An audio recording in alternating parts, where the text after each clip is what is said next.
கொஞ்சம் கொடி இறங்க. அம்பேத்கர் படம் போட்ட கொடி, ஐஜிகே கொடி கொஞ்சம் இறக்கு தம்பி. இறக்க எந்த பக்கமா டிவி எடுக்க முடியாது தம்பி. கொடி ஆட்டாதீங்க, கீழே இறக்கப்பா.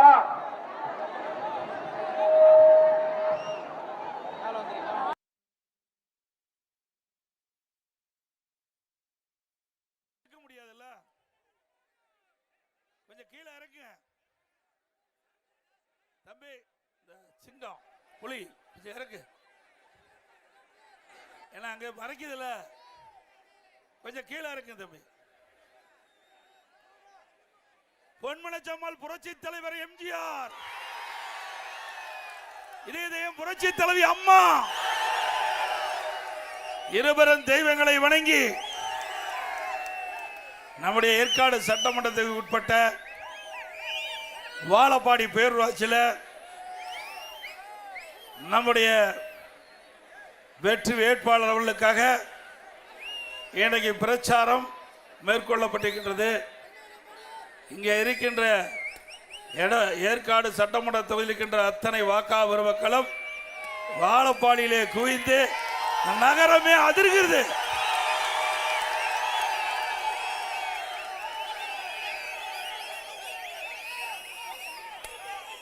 இந்த ஏற்காடு சட்டமன்ற தொகுதி மக்கள் வெள்ளத்தில் சூழ்ந்து கடல் போல் மக்கள் வெள்ளம் காய்ச்சிருக்கு.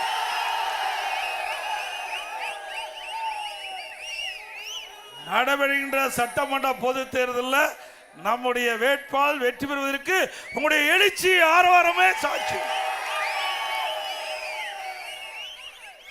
ஏற்காடு தொகுதினா அதிமுக கோட்டை, சேலம் மாவட்டம் அதிமுக எக்கு கோட்டை.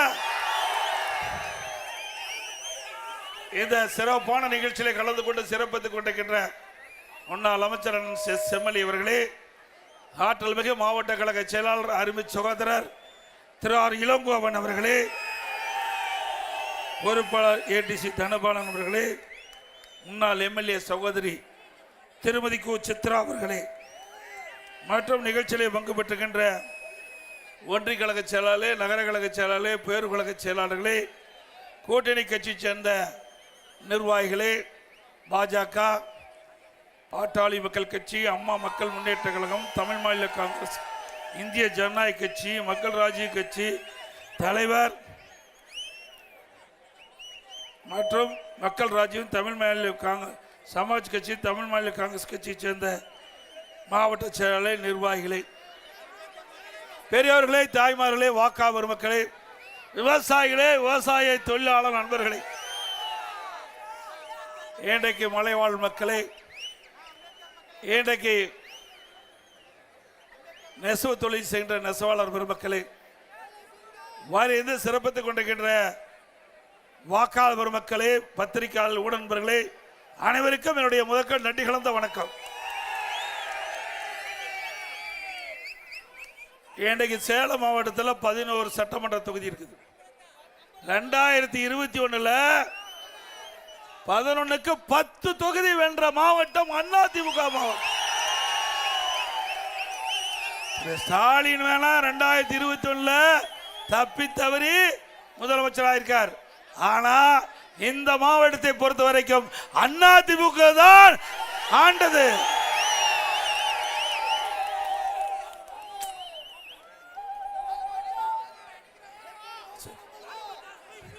அதே போல 2021 வரை 2021 வரை நம்முடைய சேலம் மாவட்டம் முழுவதும் ஏற்காடு சட்டமன்ற தொகுதி மட்டுமல்ல, சேலம் மாவட்டம் முழுவதும் மக்கள் என்னென்ன கோரிக்கை வைத்தார்களோ அந்த கோரிக்கைகள் பெரும்பாலும் நிறைவேற்றப்பட்டிருக்குது. கிராமத்திலிருந்து நகர வரை சிறப்பான சாலை எல்லாம் செஞ்சு கொடுத்திருக்கிறோம். இன்றைய தினம் நம்முடைய அனைத்து இந்திய அண்ணா திராவிட முன்னேற்ற கழக தலைமையில் அமைக்கப்பட்ட கூட்டணி, தேசிய ஜனநாயக கூட்டணியும் அதிமுகவும் இணைந்து இந்த தேர்தல் நாம் சந்திக்கிறோம். நம்முடைய கூட்டணியின் சார்பாக ஏற்காடு சட்டமன்ற தொகுதிக்கு நம்முடைய வெற்றி வேட்பாளர் சகோதரி திருமதி பி உஷாராணி அவர்களே நிறுத்தப்பட்டிருக்கிறார்.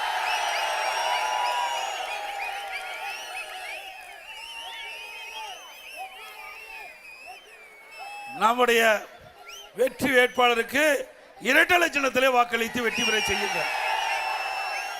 நம்முடைய சின்னம் பொன்மனச்சம்மாள் புரட்சி தலைவர் எம்ஜிஆர் சின்னம், அம்மா அவர்கள் சின்னம், விவசாயிகள் சின்னம், தொழிலாளிகள் சின்னம், ஏழைகள் சின்னம், வெற்றி சின்னம். வாக்களிப்பீர் இரட்டை இலைக்கு. இன்றைய தினம் ஸ்டாலின் சொல்றாரு, திமுக கூட்டணியில நிறைய கட்சி இருக்குதுன்னு. கட்சி இருக்கிறது உண்மைதான், வாக்கு இல்லையா? ஆள் இருக்கிறது உண்மைதான், ஆனா அங்க வெற்றி வாய்ப்பு இல்லை. அண்ணா திமுகவில் கூட்டணியுடைய எண்ணிக்கை குறைவாக இருந்தாலும் நம்முடைய கூட்டணி வலிமையான கூட்டணி. நம்ம கூட்டணி இருக்கின்ற கட்சிகள் வாக்கு வங்கிகள் நிறைந்த கூட்டணி, அப்படித்தானே? திமுகவில் 2021ஆம் ஆண்டு எந்தெந்த கட்சியில அந்த திமுக கூட்டணி வச்சதோ அந்த கட்சி தான் எப்போ கூட்டணி வைக்குது.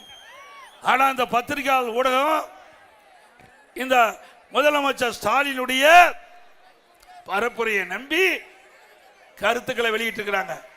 2021 சட்டமன்ற பொதுத் தேர்தல் திமுக தலைமையில் எந்தெந்த கூட்டணி அங்க வைத்ததோ அதே கூட்டணி தான் இப்பொழுதும் அந்த கூட்டணியில தொடர்றாங்க. ஒரே ஒரு கட்சி, அது எந்த கட்சி போய் சேர்ந்திருக்குது? தேமுதிக. ஏங்க, நாம கஷ்டப்பட்டு உழைச்சி அதுக்கு ஒரு வாய்ப்பு கொடுத்தோம், நம்ம மறந்துட்டாங்க. இன்னைக்கு ஒருவர் கடுமையான நோயால் பாதிக்கப்பட்டு சிகிச்சை பெறுகின்ற பொழுது வெண்டிலேட்டர் பொருத்துவோம். அப்படி அந்த கட்சிக்கு நாம ஒரு காலகட்டத்தில் உதவி செஞ்சோம். ஆனா அவள் உதவி மறந்து நம்மளையே பேசுறாங்க. பேசிட்டோம், தவறு இல்லை. அதை விமர்சனம் செய்வதற்கு நாங்க அந்த விமர்சனத்தை நாங்க ஏற்றாக்கு தகுந்த பதிலை நிச்சயம் கொடுப்போம். அதிமுக பொறுத்த வரைக்கும் எங்களுக்கு யாரெல்லாம் உதவி செய்யறோ அவர்களெல்லாம் ஏனில ஏற்றி விடுவது போல ஏற்றி விடுகின்ற கட்சி அதிமுக கட்சி. திமுக கட்சி பொறுத்த வரைக்கும் ஏனில ஏற வரைக்கும் பார்த்து உச்சியில் போகும்போது ஏணி பிடிக்குவான். அப்படிப்பட்ட கட்சியில் தான் போய் நம்ம கூட்டணி சேர்ந்திருக்காங்க. ஏற்கனவே 2021ஆம் ஆண்டு திராவிட முன்னேற்ற கழக தலைமையில் அமைக்கப்பட்ட கூட்டணி கம்யூனிஸ்ட் கட்சி கூட்டணி, அதே போல விடுதலை சிறுத்தை, இன்னும் பல இஸ்லாமிய கட்சிகள் சேர்ந்திருக்குது. அப்படி நிலைமை என்ன? 2021 2011 இருந்து 10 ஆண்டு காலம் அந்த திராவிட முன்னேற்ற கழகத்துக்கு தாங்கி பிடிச்சிட்டு இருக்காங்க. அதுவும் குறிப்பா 2021 இருந்து 2026 வரை திராவிட முன்னேற்ற கழகம் செய்கின்ற தவறுகள் எல்லாம் சட்டமன்றத்தில் பேசாம அந்த கட்சிக்கு திராவிட முன்னேற்ற கழக அரசுக்கு முட்டு கொடுத்துட்டு இருந்தாங்க. இன்னைக்கு என்ன நிலைமை? நான் அப்பவே அந்த கட்சியில் இருக்கிற தலைவர் சொன்னேன், திமுகவை நம்பாதீங்க, மக்களுடைய பிரச்சனை எடுத்து சொல்லுங்க. சட்டமன்றத்தில் பிரதான எதிர்கட்சி மக்களுக்கு குரல் கொடுக்கிறோம், எங்களுக்கு பக்க பலமா இருங்க. நீங்களும் எதிர்கட்சி வரிசையில் கோர்ந்திருக்கிறீங்க, நீங்களும் ஒரு இயக்கத்தை நடத்திட்டு இருக்கிறீங்க. ஒரு இயக்கம் வலிமையடைய வேண்டும் என்றால் மக்களுடைய பிரச்சனையை தைரியமாக சட்டமன்றத்தில் வெளிப்படுத்த வேண்டும், அரசுடைய கவனத்துக்கு கொண்டு வர வேண்டும், மக்களுக்காக நடுரோட்டில் போராட வேண்டும், வீதியில போராட வேண்டும்.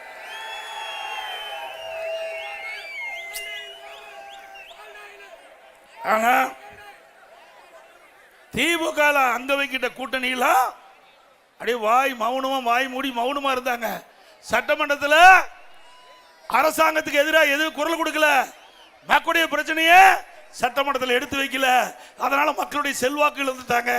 இப்போ 2021 கம்யூனிஸ்ட் கட்சிக்கு கிடைத்த இடத்தை விட ஒரு இடம் குறைவா குறிச்சிட்டாங்க. இதுதான் ஸ்டாலின் கொடுத்த பரிசு அந்த கட்சிக்கு. ஸ்டாலின் அவர்கள் எப்பொழுதுமே கூட்டணி கட்சிக்கு விசுவாசமா இருந்தது கிடையாது. அண்ணா திமுக பொறுத்த வரைக்கும் எங்கள் தலைமையிலே அமைக்கப்படுகின்ற கூட்டணி உயிரை கொடுத்த எங்கள் தொண்டர்கள் பாடுவார்கள். அப்படித்தான் நம்ம நடந்தோம். நம்ம கூட்டணியில யார் நம்பினாங்களோ அவர்களுக்கெல்லாம் சின்னத்தை பெற்றுக் கொடுத்த கட்சி அண்ணா திமுக கட்சி.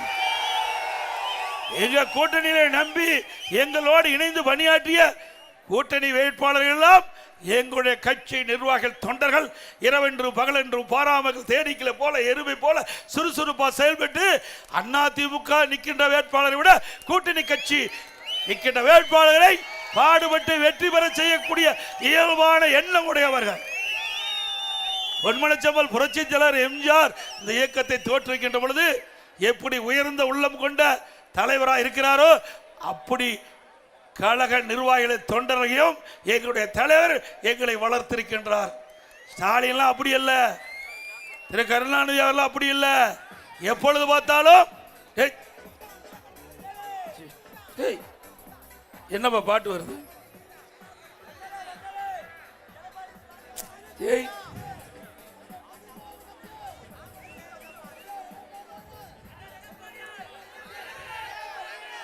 ஆக அதிமுக பொறுத்த வரைக்கும் தொண்டர்ந்து நிர்வாகி வரை யார் நிற்கிறாங்க இல்ல, தலைமை என்ன சொல்லுதோ அதை நடைமுறைப்படுத்தக்கூடியவர்கள் அதிமுக. எப்படி ராணுவத்தில் கேப்டன் உத்தரவு போட்டா நம்முடைய சோல்ஜர்கள் அவருடைய சோல்ஜர்கள் எப்படி பணியாற்றார்கள், அதுபோல ராணுவ கட்டுப்பாட்டில் இருக்கின்ற இயக்கம் அதிமுக இயக்கம். அதனாலதான் நம்ம கட்சி ஒன்றும் பண்ண முடியல. எவ்வளவு முயற்சி செஞ்சாங்க. நான் ஒரு விவசாய குடும்பத்தில் பிறந்து உங்களோட வாழ்ந்து ஒரு பொறுப்புக்கு வருகின்ற பொழுது எவ்வளவு பிரச்சனை உண்டாக்குனாங்க இந்த ஸ்டாலின் அவர்கள். சட்டமன்றத்தில் ஏன்னா முதலமைச்சர் சட்டமன்றத்தில் பெரும்பான்மை நிரூபிக்க வேணும். அந்த காலகட்டத்தில் திரு ஸ்டாலினும் அவர் சார்ந்த முன்னாள் அமைச்சர்கள் எம்எல்ஏக்கள் பண்டின அட்டுழியும் கொஞ்சம் நஞ்சம் இல்லை, எல்லாமே இதில் வந்திருக்குது. தொலைக்காட்சியில் வந்த செய்தி நீங்க எல்லாம் பார்த்திருப்பீங்க.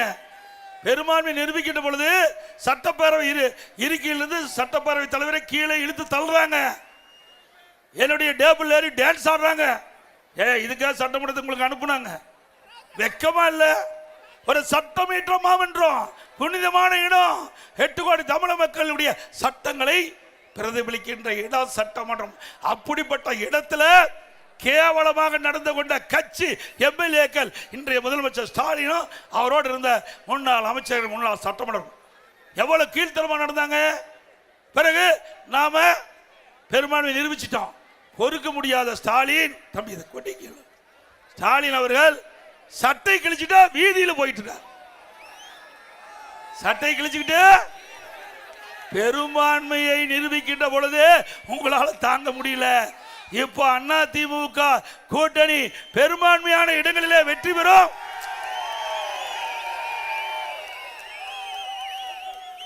அதிமுக தனி பெரும்பான்மையோட ஆட்சி அமைக்கும்.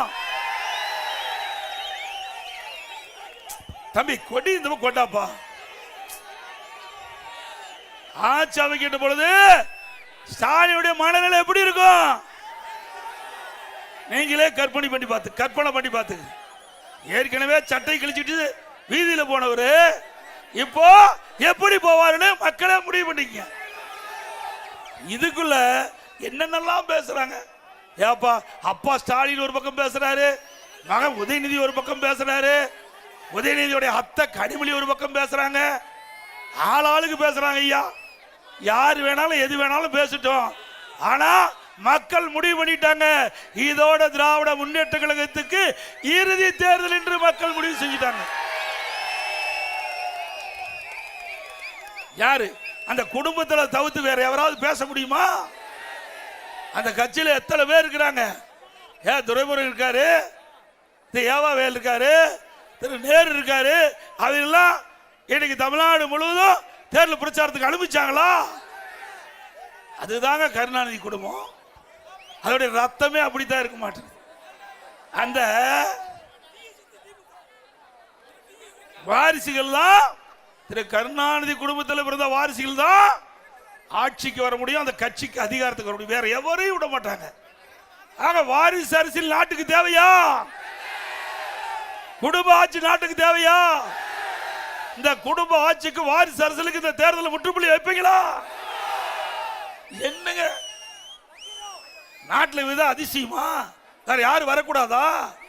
இங்க இருக்கிற நம்ம ஏற்காடு சட்டமன்ற தொகுதியில் வாழப்பாடியில் இருக்கின்ற ஒருவர் இந்த முதலமைச்சர் ஆனா ஏத்துக்க மாட்டாங்களா மக்களே? வரட்டுங்க. இந்த தேர்தலோட திரு கருணாநிதி குடும்பத்திற்கு இறுதி தேர்தல். இனி இந்த நாட்டை ஆளக்கூடியவர், தமிழ்நாட்டுடைய முதலமைச்சராக வரக்கூடியவர் இன்றைக்கு இந்த ஜனநாயக நாட்டில், இந்த தமிழக மண்ணில பிறந்த எல்லாருக்கும் உரிமை உண்டு.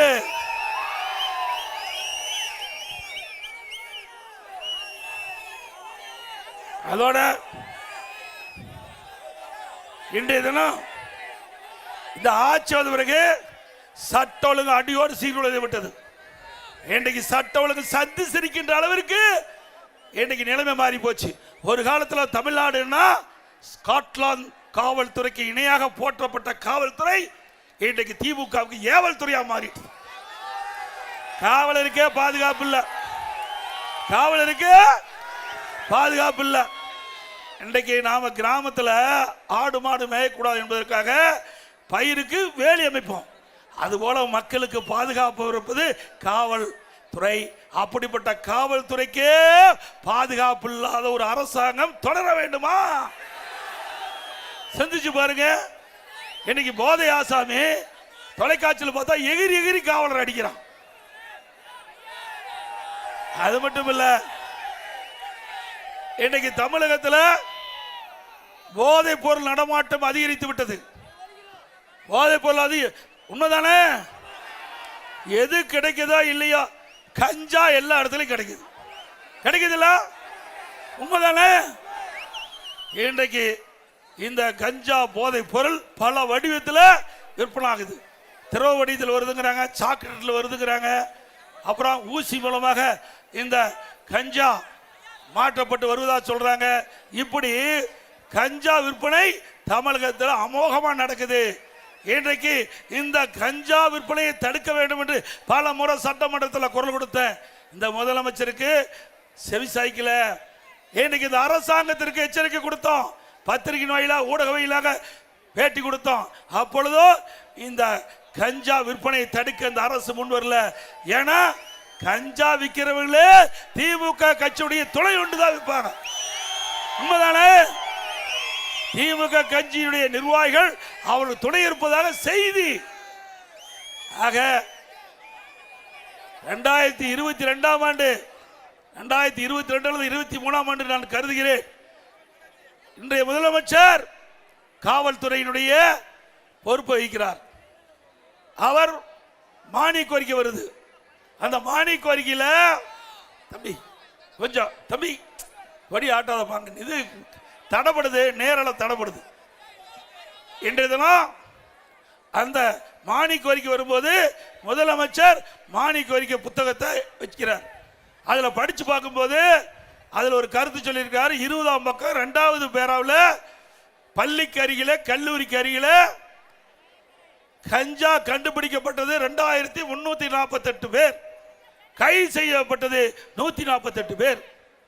நான் கேள்வி கேட்ட முதலமைச்சர் அவர்களே, இந்த இலாக்காக்கு யார் பொறுப்பு? நான் தான் பொறுப்புனார் திரு ஸ்டாலின். அப்படின்னா இந்த கொள்கை விளக்க குறிப்பை அடுத்தது வருது. எல்லாம் தயாரா இருக்கிறீங்க 10 ரூபாய்க்கு. அப்புறம் ஸ்டாலினை கேட்டேன், இந்த கொள்கை விளக்க குறிப்பை யார் நீங்க சட்டமன்றத்தில் சமர்ப்பித்தீங்க? நான் தான் சமர்ப்பித்தனார். 20ஆம் பக்கத்தை எடுங்க, 2வது பேரா படிங்க, அதில் என்ன போட்டிருக்குன்னு பாருங்கண்ணே. படிச்சு பார்த்தார். ஆக 2348 பேர் பள்ளிக்கருகில கல்லூரிக்கு அருகில இந்த போதைப் பொருள் கண்டுபிடிக்கப்பட்டது என்று நீ கொடுக்கப்பட்டு விட்டு அதில் கைது செய்யப்பட்ட 148 பேர் கஞ்சா வைத்திருந்தாலும் குற்றம், அதே போல விற்றாலும் குற்றம், கொண்டு போனாலும் குற்றம். இப்படி இருக்கும்போது நீங்களே உங்களுடைய காவல்துறை மானிய கோரிக்கையில கஞ்சா வைத்திருந்ததாக கண்டுபிடிக்கப்பட்டு சொன்னா கைது பண்ணிருக்கணும்னு சொன்னேன். எந்த பதிலும் இல்லை. மற்றவெல்லாம் திமுக காரன். 148 பேர் போக மீதி எல்லாம் திமுக காரன். எப்படி கைது பண்ண முடியும்? இப்படி இருக்கும்போது எப்படி கஞ்சாவை கட்டுப்படுத்த முடியும்? அதனால இந்த முதலமைச்சருக்கு வரைக்கும் தமிழகத்தில் போதைப் பொருள் நடமாட்டத்தை தடுக்க முடியாது.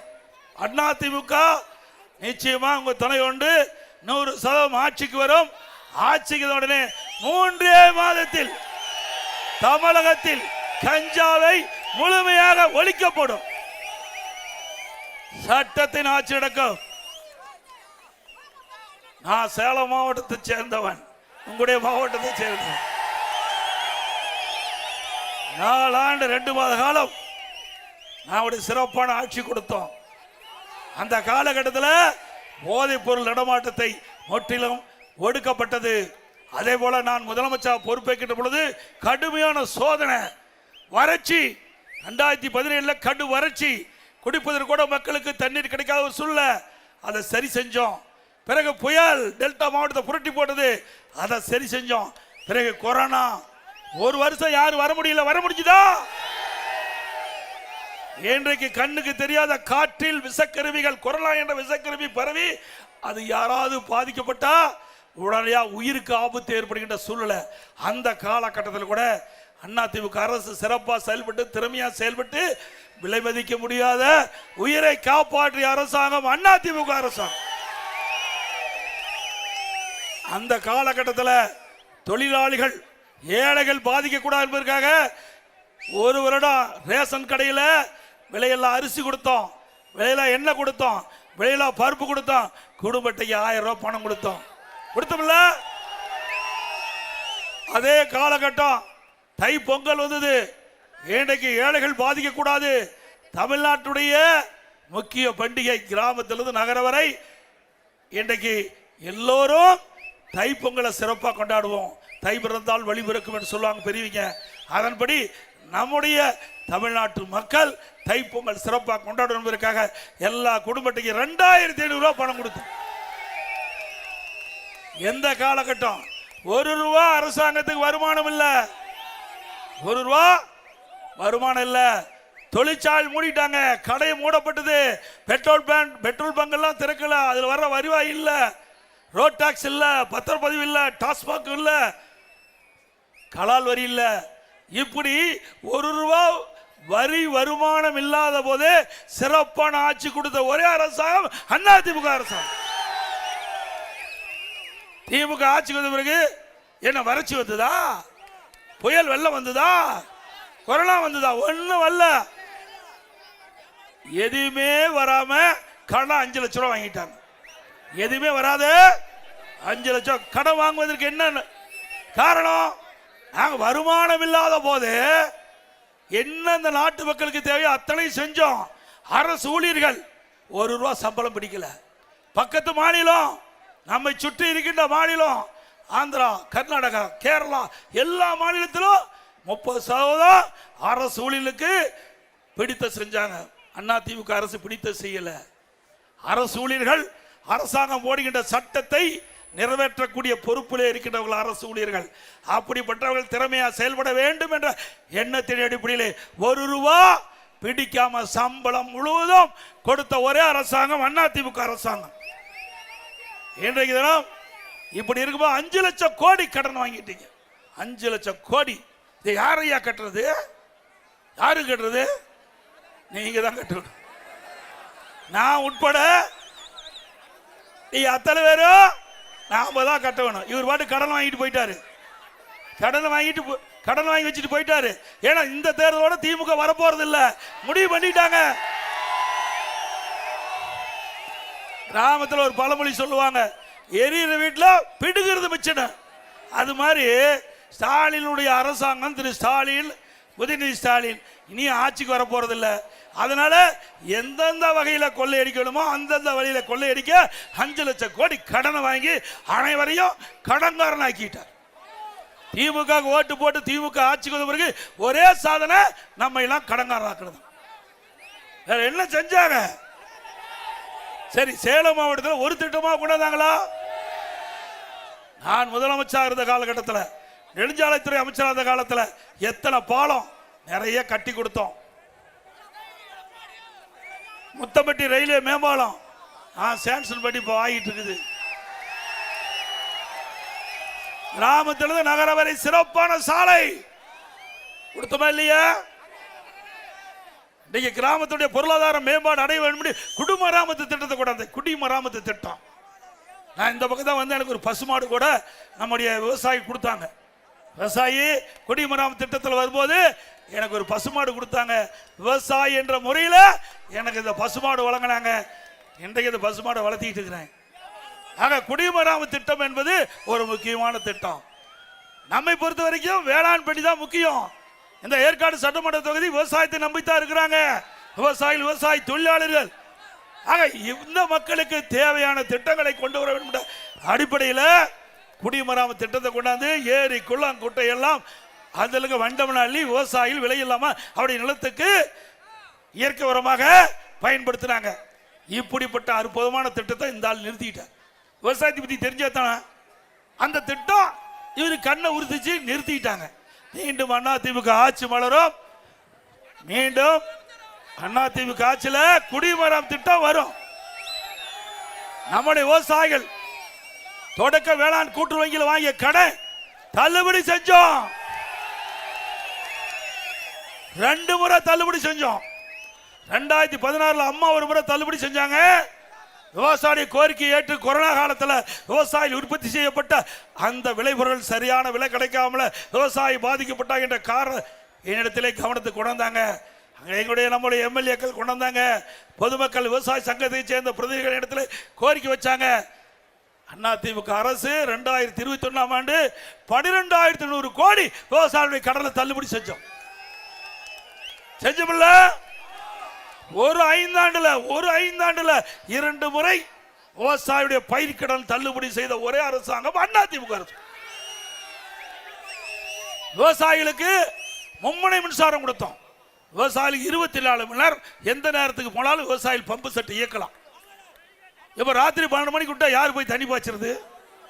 நான் ஒரு விவசாயி, எனக்கு தெரியும் கஷ்டம். கரும்பு காட்டில் போய் தண்ணி பாய்ச்ச முடியுமா? மஞ்சள் வளைக்கத்தை போய் உள்ள பறிச்சு போடுமா? விஷப்பூச்சி தாக்குனா யாருடைய உயிருக்கு ஆபத்து. அவருக்கெல்லாம் கவலை இல்லை. அவர் செல்வ சேர்ந்தா வாழ்ந்து ஒரு ஏசி போட்டு படுத்துட்டு இருக்காரு. விவசாயிக்கு வந்து பார்த்தா தானே தெரியும். ஆக இப்படிப்பட்ட இந்த கேடுகிட்ட ஆட்சி தொடர வேண்டுமா? இன்னைக்கு அது மட்டும் இல்லை, இன்னைக்கு விவசாயிகளுக்கு ஒரு அறிவிப்பு கொடுத்திருக்கிறோம். அதிமுக ஆட்சிக்கு வந்தா விவசாய வாங்கிய பயிர் கடன் தள்ளுபடி செய்யப்படும். அதே போல வணிக பயிர்னா கரும்பு, மஞ்சள், வாழை போன்ற பயிர்களுக்கு காப்பீடு திட்டம். அதுக்கு 5% வசூல் பண்றாங்க. இப்ப 5% பிரீமியம் கட்ட வேணும். இனி அதிமுக ஆட்சிக்கு உடனே அது 2% குறைக்கப்படும்.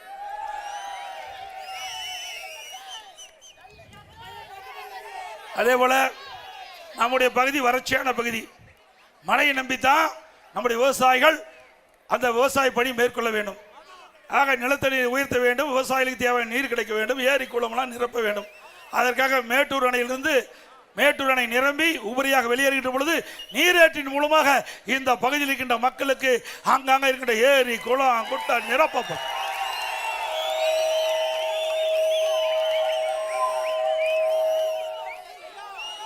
அதிமுக ஆட்சியில் நம்முடைய கிராம பகுதி ஏற்காடு மலைப்பகுதி, அது கருமந்துறை மலைப்பகுதி, இந்த பகுதியில் இருக்கின்ற மக்களுக்கு அங்கே அதிகமாக ஏழை மக்கள் வசிக்கின்ற பகுதி. இந்த மக்களுக்கு அங்கேயே சிகிச்சை அளிக்க வேண்டும்.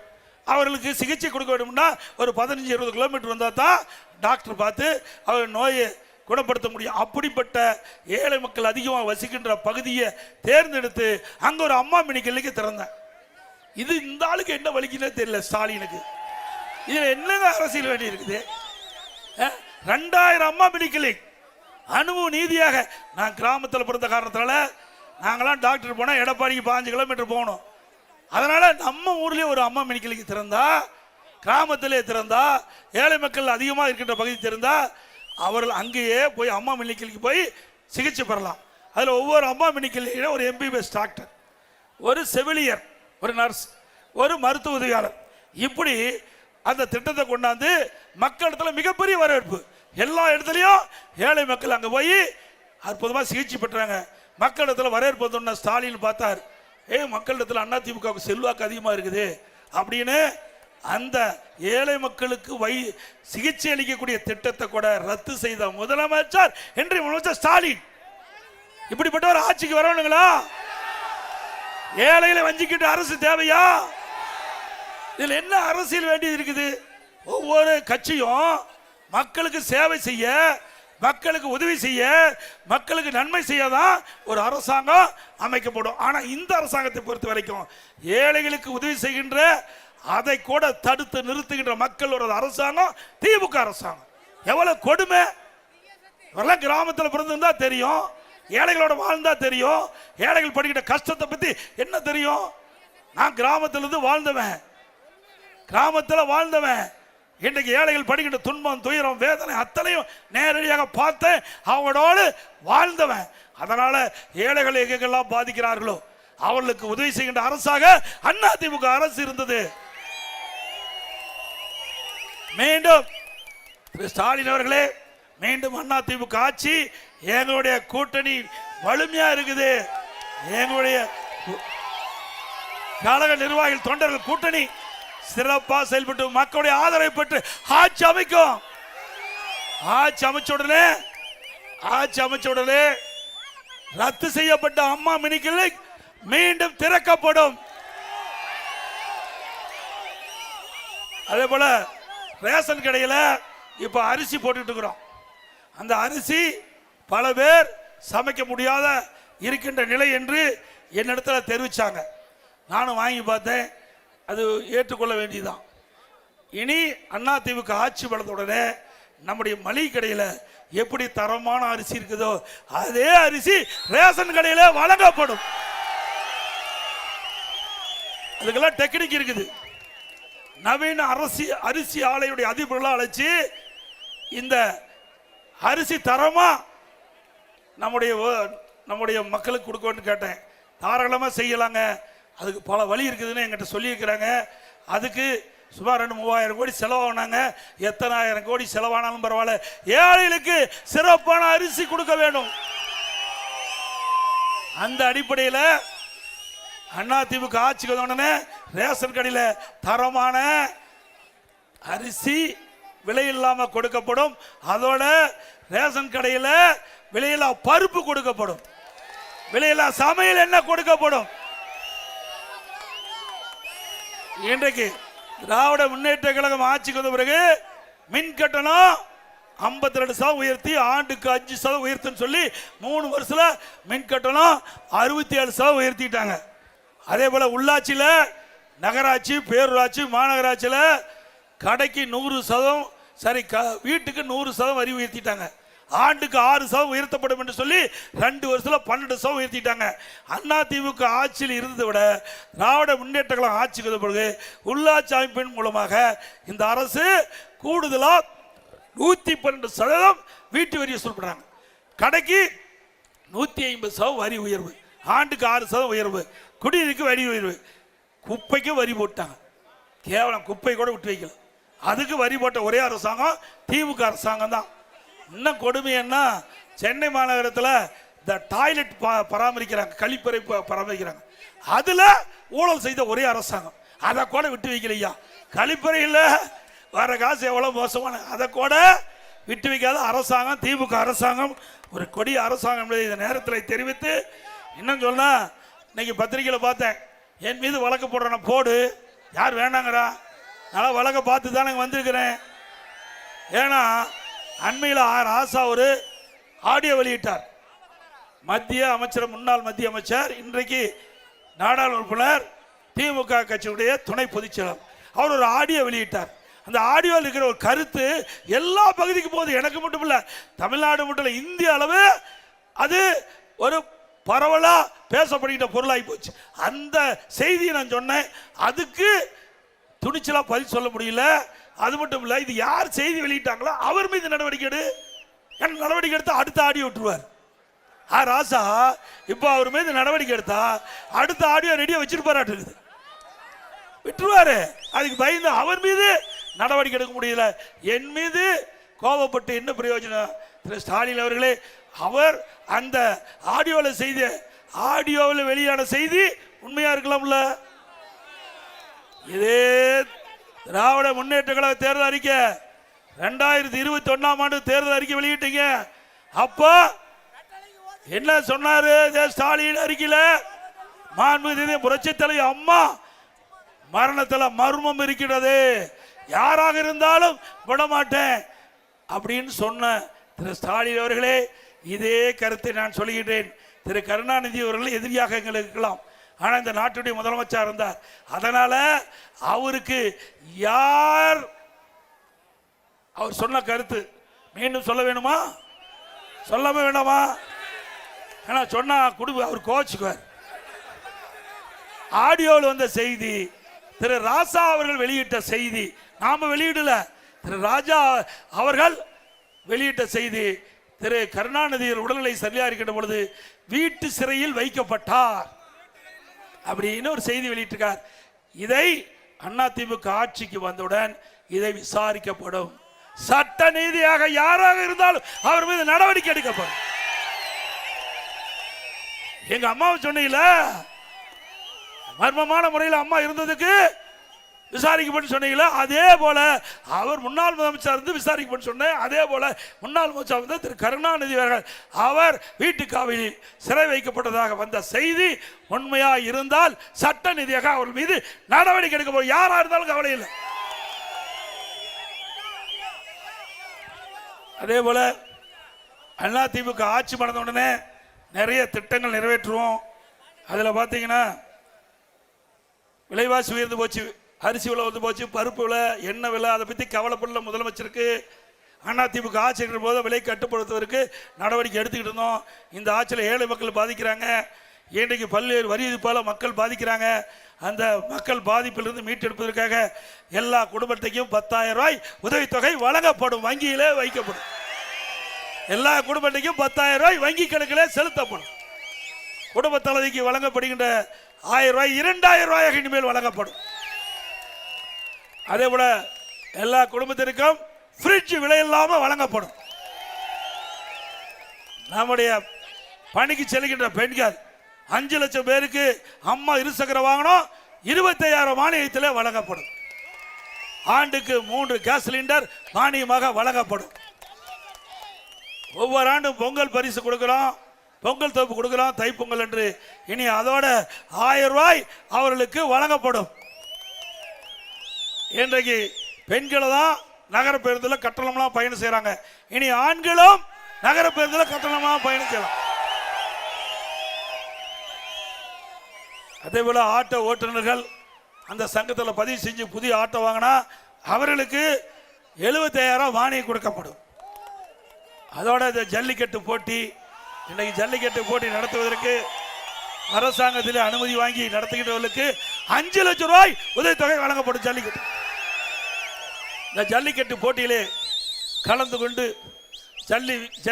ஜல்லிக்கட்டு போட்டியிலே கலந்து கொண்டு அதில் ஏதாவது பாதிப்பு ஏற்பட்டு உயிரிழந்தால் அவர்களுக்கு 10 லட்சம் ரூபாய் அரசாங்கம் வழங்கும். ஜல்லிக்கட்டு போட்டியிலே கலந்து கொள்கின்ற அந்த ஜல்லிக்கட்டு வீரர்கள், பதிவு செய்யப்பட்ட வீரர்களுக்கு காப்பீடு செய்யப்பட்ட அந்த பிரீமியத்தை அரசாங்கமே செலுத்தும். கட்டிட தொழிலாளர்கள் அவர்கள் பணியிலே பணி செய்து கொண்டிருக்கின்ற பொழுது விபத்து ஏற்பட்டு உயிரிழந்தார், அவர் குடும்பத்துக்கு 25 லட்சம் ரூபாய் வழங்கப்படும்.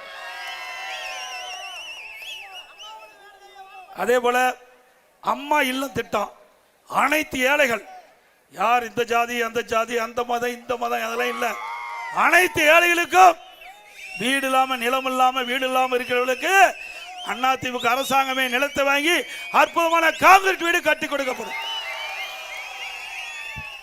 பட்டியலின மக்கள், ஆதிராள மக்கள், அறிஞர் மக்கள், மலைவாழ் மக்கள், அப்படிப்பட்ட ஏழை மக்களுக்கு அரசாங்கமே அற்புதமான காங்கிரீட் வீடு கட்டி கொடுக்கப்படும்.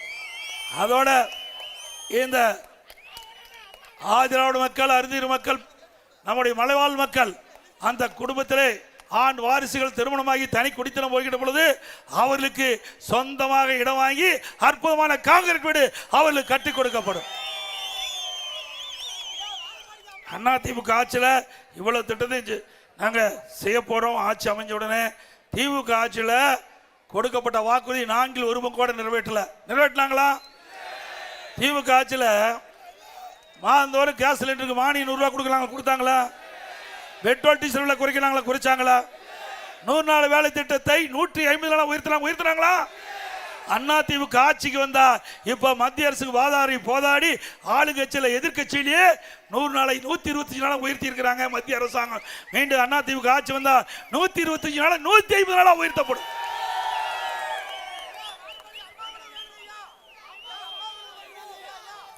அதே போல இன்றைக்கு திராவிட முன்னேற்ற கழக ஆட்சியில் நம்முடைய ஏற்காட்டில் கூட்டுறவுத்துறையில் பயிற்சி நிலையம் கட்டுவதற்கு பேஸ்மெண்ட்லாம் போட்டோம். வேணுமனே திட்டமிட்டு இந்த அரசாங்கம் வந்த பிறகு வேறு இடத்துக்கு மாற்றிட்டாங்க. மீண்டும் அதிமுக ஆட்சி வந்தால் நம்ம ஏற்காட்டு பகுதியில் அற்புதமான கூட்டுறவு பயிற்சி நிலையம் அமைக்கப்படும். அதே போல இன்றைய தினம் மத்திய அரசாங்கம் ஒரு அறிவிப்பு வெளியிட்டிருக்குது. மத்திய அரசாங்கம் ஒரு அறிவிப்பு, இந்தியா முழுவதும் ஜாதிவாரி கணக்கெடுப்பு எடுக்கப்படும் என்ற அறிவிப்பு கொடுத்திருக்குது. அந்த அறிவிப்பின்படி தமிழ்நாட்டிலும் ஜாதிவாரி கணக்கெடுப்பு எடுக்கப்படும். இன்றைக்கு பல அறிவிப்புகள், இன்றைக்கு நிறைய அதிமுக ஆட்சியில் திட்டங்களை இந்த ஏற்காடு சட்டமன்ற தொகுதிக்கு நிறைவேற்றி கொடுத்துருக்கிறோம். அதில் ஒரு சிலவற்றை இந்த நேரத்தில் குறிப்பிடுறோம். ஏன்னா ஸ்டாலின் பல திட்டத்தை நிறைவேற்றி சொல்லியிருக்கிறாங்க. இன்றைக்கு பெத்தநாயக்கம்பாளையத்தில் புதிதாக தாலுக்கா அலுவலகம் அமைச்சிருக்கிறோம். ஆலப்பாடியில் அனைத்து மகளிரிலும் தோற்று வைக்கப்பட்டிருக்கிறது. கருமந்துறையில் தீயணைப்பு மீட்பு நிலையம் கொண்டு வந்திருக்கிறோம்.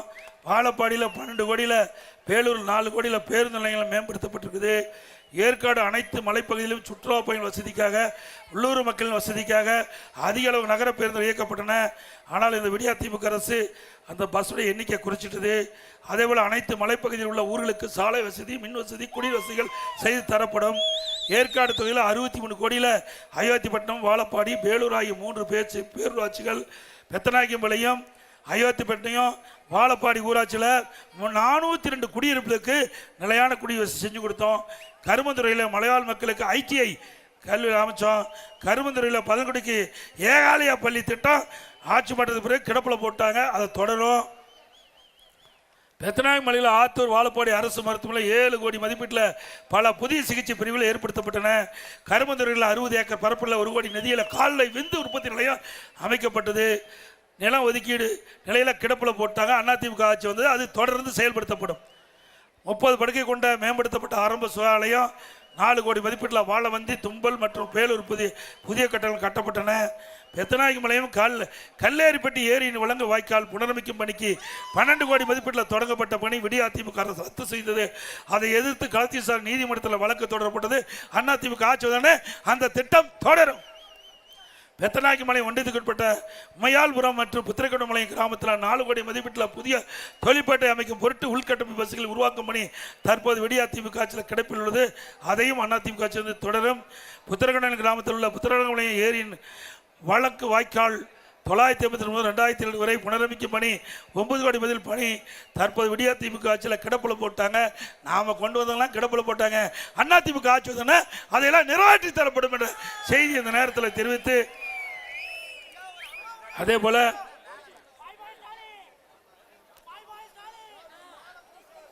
பல திட்டங்கள் அதிமுக ஆட்சியிலே நிறைவேற்றப்படும். பல கோரிக்கை கொடுத்திருக்கிறீங்க. அந்த கோரிக்கையெல்லாம் அதிமுக ஆட்சியிலே நிறைவேற்றப்படும் என்ற செய்தியை சொல்லி, இன்றைக்கு ஏற்காடு சட்டமன்ற தொகுதி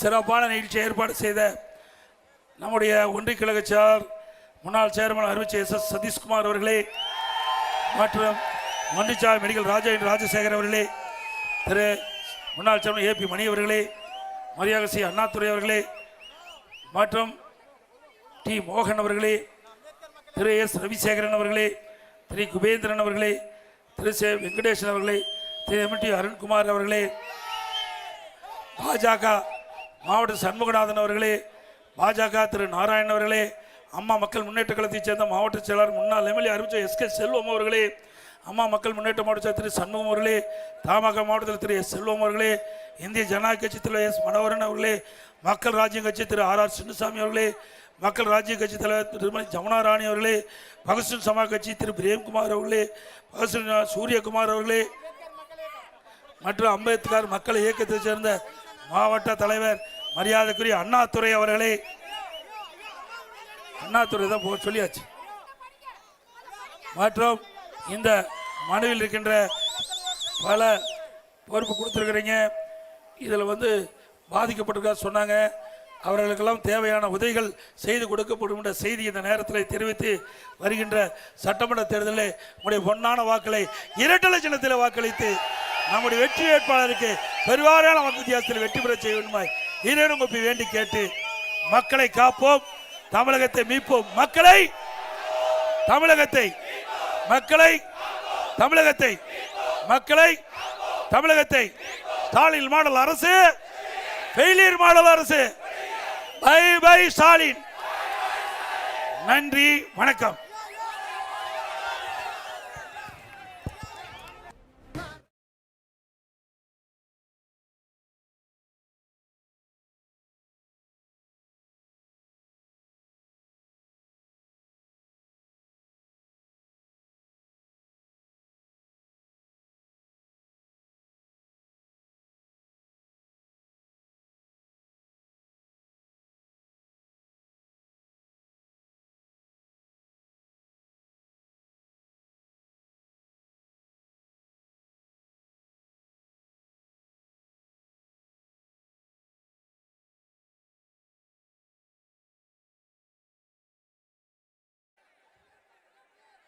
ஏன்னா அங்க மறைக்குதுல, கொஞ்சம் கீழே இருக்கு தம்பி. பொன்மனச்சம்மாள் புரட்சி தலைவர் எம்ஜிஆர், இதயம் புரட்சி தலைவி அம்மா இருவரும் தெய்வங்களை வணங்கி நம்முடைய ஏற்காடு சட்டமன்றத்துக்கு உட்பட்ட வாழப்பாடி பேரூராட்சியில் நம்முடைய வெற்றி வேட்பாளர் அவர்களுக்காக இன்றைக்கு பிரச்சாரம் மேற்கொள்ளப்பட்டிருக்கின்றது. இங்கே இருக்கின்ற ஏற்காடு சட்டமன்ற தொகுதியில் இருக்கின்ற அத்தனை வாக்கா பெருமக்களும் வாழப்பாடியிலே குவிந்து நகரமே அதிர்கிறது.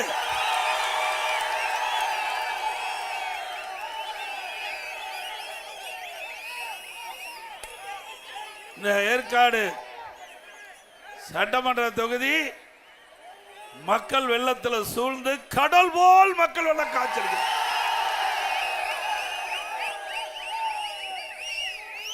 நடைபெறுகின்ற சட்டமன்ற பொது தேர்தலில் நம்முடைய வேட்பாளர் வெற்றி பெறுவதற்கு உங்களுடைய எழுச்சி ஆரவாரமே சாட்சி.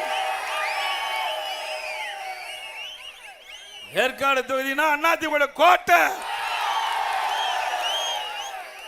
சேலம் மாவட்டம் அதிமுக எக்கு கோட்டை.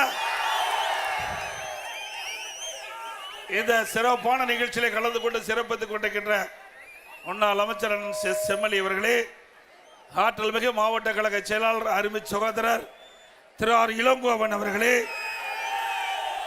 பொறுப்பாளர் ஏடிசி தனபாலன் அவர்களே, முன்னாள் எம்எல்ஏ சகோதரி திருமதி கு சித்ரா அவர்களே, மற்றும் நிகழ்ச்சியிலே பங்கு பெற்றுகின்ற ஒன்றிய கழக செயலாளர், நகர கழக செயலாளர், பேரு கழக செயலாளர்களே, கூட்டணி கட்சி சேர்ந்த நிர்வாகிகளே, பாஜக, பாட்டாளி மக்கள் கட்சி, அம்மா மக்கள் முன்னேற்ற கழகம், தமிழ் மாநில காங்கிரஸ், இந்திய ஜனநாயக கட்சி, மக்கள் ராஜ்ய கட்சி தலைவர்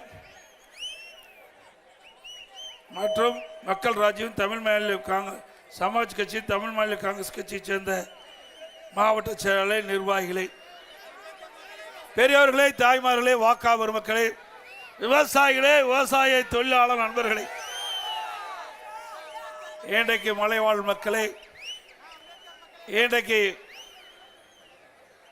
நெசவு தொழில் செய்கின்ற நெசவாளர் பெருமக்களே, வாரிந்து சிறப்பித்துக் கொண்டிருக்கின்ற வாக்காளர் பெருமக்களே, பத்திரிகையாளர், ஊடகங்களே, அனைவருக்கும் என்னுடைய முதற்கண் நன்றி கலந்த வணக்கம். இன்றைக்கு சேலம் மாவட்டத்தில் 11 சட்டமன்ற தொகுதி இருக்குது. 2021 11க்கு 10 தொகுதி வென்ற மாவட்டம் அதிமுக மாவட்டம். ஸ்டாலின் வேணா 2021 தப்பி தவறி முதலமைச்சராக இருக்கார். ஆனா இந்த மாவட்டத்தை பொறுத்த வரைக்கும் அதிமுக தான் ஆண்டது.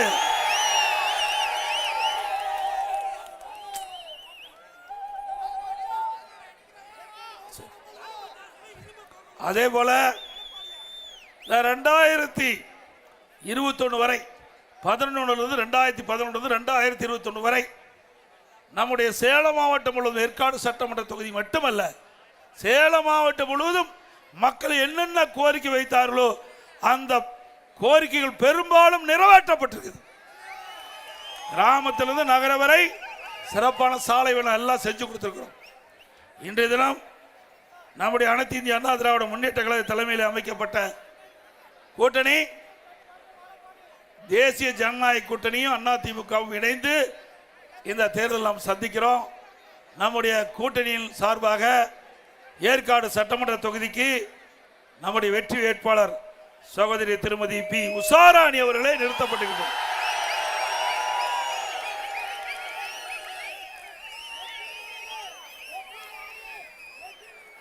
நம்முடைய வெற்றி வேட்பாளருக்கு இரட்டை சின்னத்திலே வாக்களித்து வெற்றி பெற செய்யுங்க.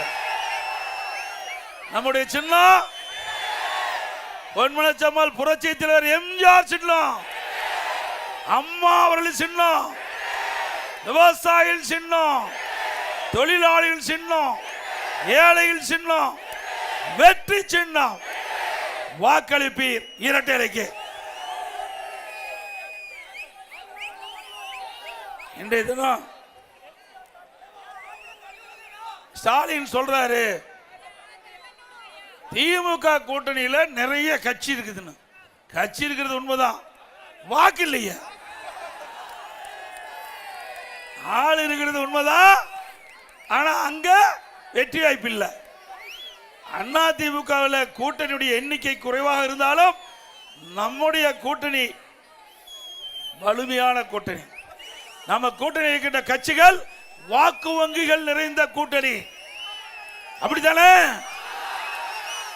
திமுகவில் 2021 எந்தெந்த கட்சியில அந்த திமுக கூட்டணி வச்சதோ அந்த கட்சி தான் எப்போ கூட்டணி வைக்குது.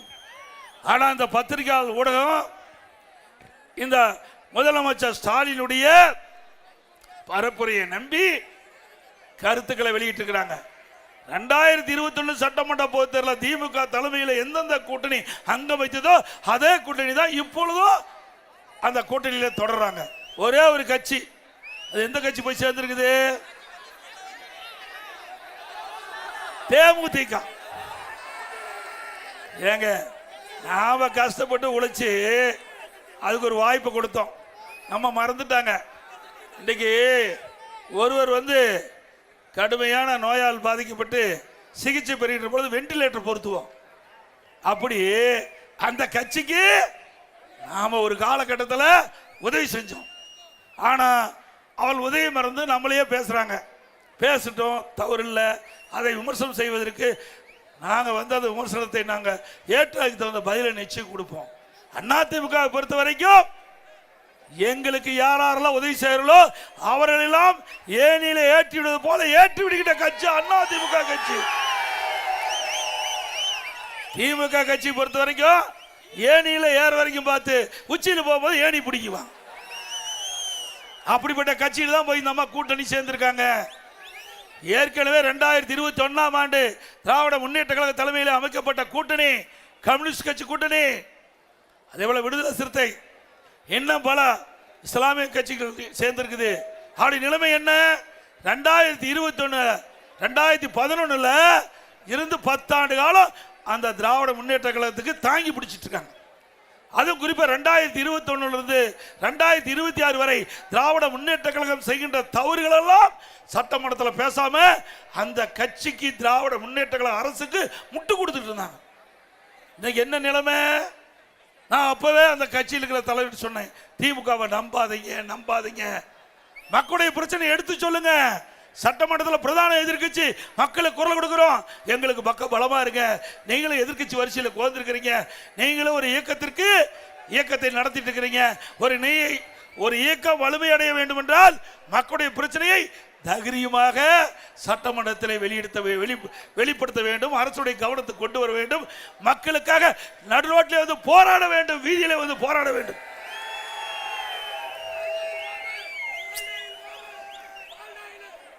ஆனா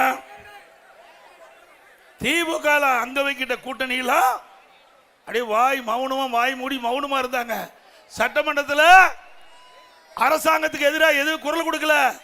மக்களுடைய பிரச்சனையை சட்டமன்றத்தில் எடுத்து வைக்கல. அதனால மக்களுடைய செல்வாக்கு இழந்துட்டாங்க. இப்போ 2021 கம்யூனிஸ்ட் கட்சிக்கு கிடைத்த இடத்தை விட ஒரு இடம் குறைவாக குறிச்சிட்டாங்க. இதுதான் ஸ்டாலின் கொடுத்த பரிசு அந்த கட்சிக்கு. ஸ்டாலின் அவர்கள் எப்பொழுதுமே கூட்டணி கட்சிக்கு விசுவாசமா இருந்தது கிடையாது. அண்ணா திமுகவை பொறுத்த வரைக்கும் எங்கள் தலைமையிலே அமைக்கப்படுகின்ற கூட்டணி உயர கொடுத்த எங்கள் தொண்டர்கள் பாடுவார்கள். அப்படித்தான் நம்ம நடந்தோம். நம்ம கூட்டணியில யார் நம்பினாங்களோ அவர்களுக்கெல்லாம் சின்னத்தை பெற்று கொடுத்த கட்சி அண்ணா திமுக கட்சி. எங்க கூட்டணியில நம்பி எங்களோடு இணைந்து பணியாற்றிய கூட்டணி வேட்பாளர்கள் எல்லாம் எங்களுடைய கட்சி நிர்வாகிகள் தொண்டர்கள் இரவென்றும் பகலென்றும் பாராமல் தேனீக்களை போல எருமை போல சுறுசுறுப்பா செயல்பட்டு அண்ணா திமுக நிற்கின்ற வேட்பாளரை விட கூட்டணி கட்சி நிற்கின்ற வேட்பாளர்களை பாடுபட்டு வெற்றி பெற செய்யக்கூடிய இயல்பான எண்ணம் உடையவர்கள். பொன்மனச்செம்மல் புரட்சி தலைவர் எம்ஜிஆர் இந்த இயக்கத்தை தோற்றுவிக்கின்ற பொழுது எப்படி உயர்ந்த உள்ளம் கொண்ட தலைவராக இருக்கிறாரோ அப்படி கழக நிர்வாகிகளை தொண்டரையும் எங்களுடைய தலைவர் எங்களை வளர்த்திருக்கின்றார். ஸ்டாலின்லாம் அப்படி அல்ல, திரு கருணாநிதி அவர்கள் அப்படி இல்லை. எப்பொழுது பார்த்தாலும் என்னப்பா பாட்டு வருது?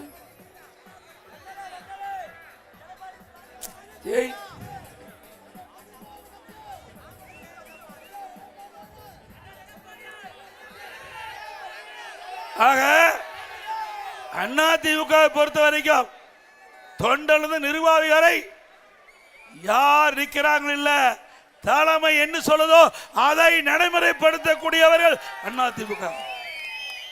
எப்படி ராணுவத்தில் கேப்டன் உத்தரவு போட்டா நம்முடைய சோல்ஜர்கள் அவருடைய சோல்ஜர்கள் எப்படி பணியாற்றார்கள், அதுபோல ராணுவ கட்டுப்பாட்டில் இருக்கின்ற இயக்கம் அண்ணா திமுக இயக்கம். அதனாலதான் நம்ம கட்சி ஒன்றும் பண்ண முடியல. எவ்வளவு முயற்சி செஞ்சாங்க. நான் ஒரு விவசாய குடும்பத்தில் பிறந்து உங்களோட வாழ்ந்து ஒரு பொறுப்புக்கு வருகின்ற பொழுது எவ்வளவு பிரச்சனை உண்டாக்குனாங்க இந்த ஸ்டாலின் அவர்கள். சட்டமன்றத்தில் ஏன்னா முதலமைச்சர் சட்டமன்றத்தில் பெரும்பான்மை நிரூபிக்க வேணும். அந்த காலகட்டத்தில் திரு ஸ்டாலினும் அவர் சார்ந்த முன்னாள் அமைச்சர்கள் எம்எல்ஏக்கள் பண்டின அட்டுழியும் கொஞ்சம் நஞ்சம் இல்லை, எல்லாமே இதில் வந்திருக்குது. தொலைக்காட்சியில் வந்த செய்தி நீங்க எல்லாம் பார்த்திருப்பீங்க. பெரும்பான்மை நிரூபிக்கின்ற பொழுது சட்டப்பேரவை இருக்கையிலிருந்து சட்டப்பேரவை தலைவரை கீழே இழுத்து தள்ளுறாங்க. என்னுடைய டேபிள் ஏறி டான்ஸ் ஆடுறாங்க. இதுக்காக சட்டமன்றத்துக்கு உங்களுக்கு அனுப்புனாங்க. வெக்கமா இல்ல? ஒரு சட்டமீற்ற மாமன்றம், புனிதமான இடம், 8 கோடி தமிழக மக்களுடைய சட்டங்களை பிரதிபலிக்கின்ற இடம் சட்டமன்றம். அப்படிப்பட்ட இடத்துல கேவலமாக நடந்து கொண்ட கட்சி எம்எல்ஏக்கள் இன்றைய முதலமைச்சர் ஸ்டாலினும் அவரோடு இருந்த முன்னாள் அமைச்சர்கள் முன்னாள் சட்டமன்றம் எவ்வளவு கீழ்த்தரமா நடந்தாங்க. பிறகு நாம பெரும்பான்மை நிரூபிச்சிட்டோம். பொறுக்க முடியாத ஸ்டாலின் தம்பி இதை கொட்டிக்க ஸ்டாலின் அவர்கள் சட்டை கிழிச்சுட்டா வீதியில் போயிட்டு இருக்கார். சட்டை கிழிச்சுக்கிட்டு பெரும்பான்மையை நிரூபிக்கின்ற பொழுது உங்களால் தாங்க முடியல. இப்போ அண்ணா திமுக கூட்டணி பெரும்பான்மையான இடங்களிலே வெற்றி பெறும்.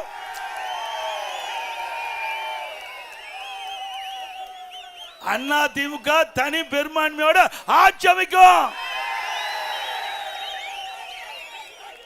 தம்பி கொடி இந்த கொண்டாப்பா. ஆட்சி அமைக்கின்ற பொழுது ஸ்டாலினுடைய மனநிலை எப்படி இருக்கும் நீங்களே கற்பனை பண்ணி பார்த்து. ஏற்கனவே சட்டை கிழிச்சிட்டு வீதியில் போனவர் இப்போ எப்படி போவாருன்னு மக்களே முடிவு பண்ணிக்க. இதுக்குள்ள என்னென்னலாம் பேசுறாங்க. ஏப்பா அப்பா ஸ்டாலின் ஒரு பக்கம் பேசுறாரு, மகன் உதயநிதி ஒரு பக்கம் பேசுறாரு, உதயநிதியோட அத்தை கனிமொழி ஒரு பக்கம் பேசுறாங்க, ஆளாளுக்கு பேசுறாங்க. ஐயா யார் வேணாலும் எது வேணாலும் பேசட்டும், ஆனா மக்கள் முடிவு பண்ணிட்டாங்க.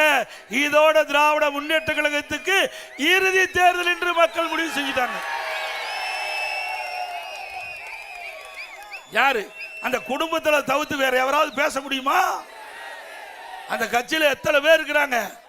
ஏன் துரைமுருகன் இருக்காரு, ஏவா வேல் இருக்காரு, திரு நேரு இருக்காரு. அவெல்லாம் இன்னைக்கு தமிழ்நாடு முழுவதும் தேர்தல் பிரச்சாரத்துக்கு அனுப்பிச்சாங்களா? அதுதாங்க கருணாநிதி குடும்பம். அதோடைய ரத்தமே அப்படித்தான் இருக்க மாட்டேன். அந்த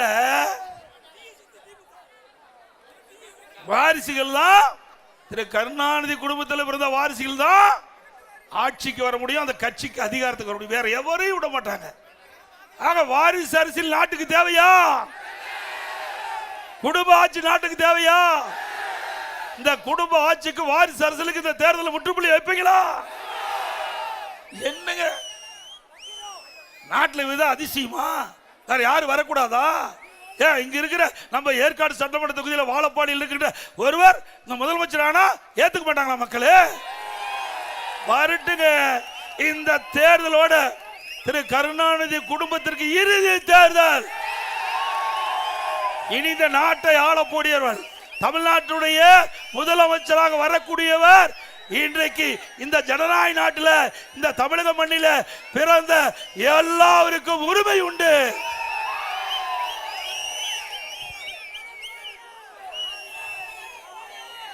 அதோட இன்றைய தினம் இந்த ஆட்சி வந்த பிறகு சட்ட ஒழுங்கு அடியோடு சீர்குலைந்து விட்டது. இன்றைக்கு சட்ட ஒழுங்கு சந்தி சிரிக்கின்ற அளவிற்கு இன்றைக்கு நிலைமை மாறி போச்சு. ஒரு காலத்தில் தமிழ்நாடுன்னா ஸ்காட்லாந்து காவல்துறைக்கு இணையாக போற்றப்பட்ட காவல்துறை இன்றைக்கு திமுகவுக்கு ஏவல் துறையா மாறிட்டு. காவலருக்கே பாதுகாப்பு இல்ல, காவலருக்கு பாதுகாப்பு இல்ல. இன்றைக்கு நாம கிராமத்தில் ஆடு மாடு மேயக்கூடாது என்பதற்காக பயிருக்கு வேலி அமைப்போம். அதுபோல மக்களுக்கு பாதுகாப்பு இருப்பது காவல்துறை. அப்படிப்பட்ட காவல்துறைக்கே பாதுகாப்பு இல்லாத ஒரு அரசாங்கம் தொடர வேண்டுமா? சிந்திச்சு பாருங்க. இன்னைக்கு போதை ஆசாமி தொலைக்காட்சியில் பார்த்தா எகிரி எகிரி காவலர் அடிக்கிறான். அது மட்டும் இல்ல, இன்னைக்கு தமிழகத்தில் போதை பொருள் நடமாட்டம் அதிகரித்து விட்டது.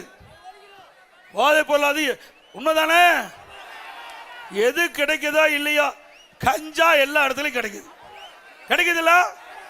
உண்மைதானே? இன்றைக்கு இந்த கஞ்சா போதை பொருள் பல வடிவத்தில் விற்பனை ஆகுது.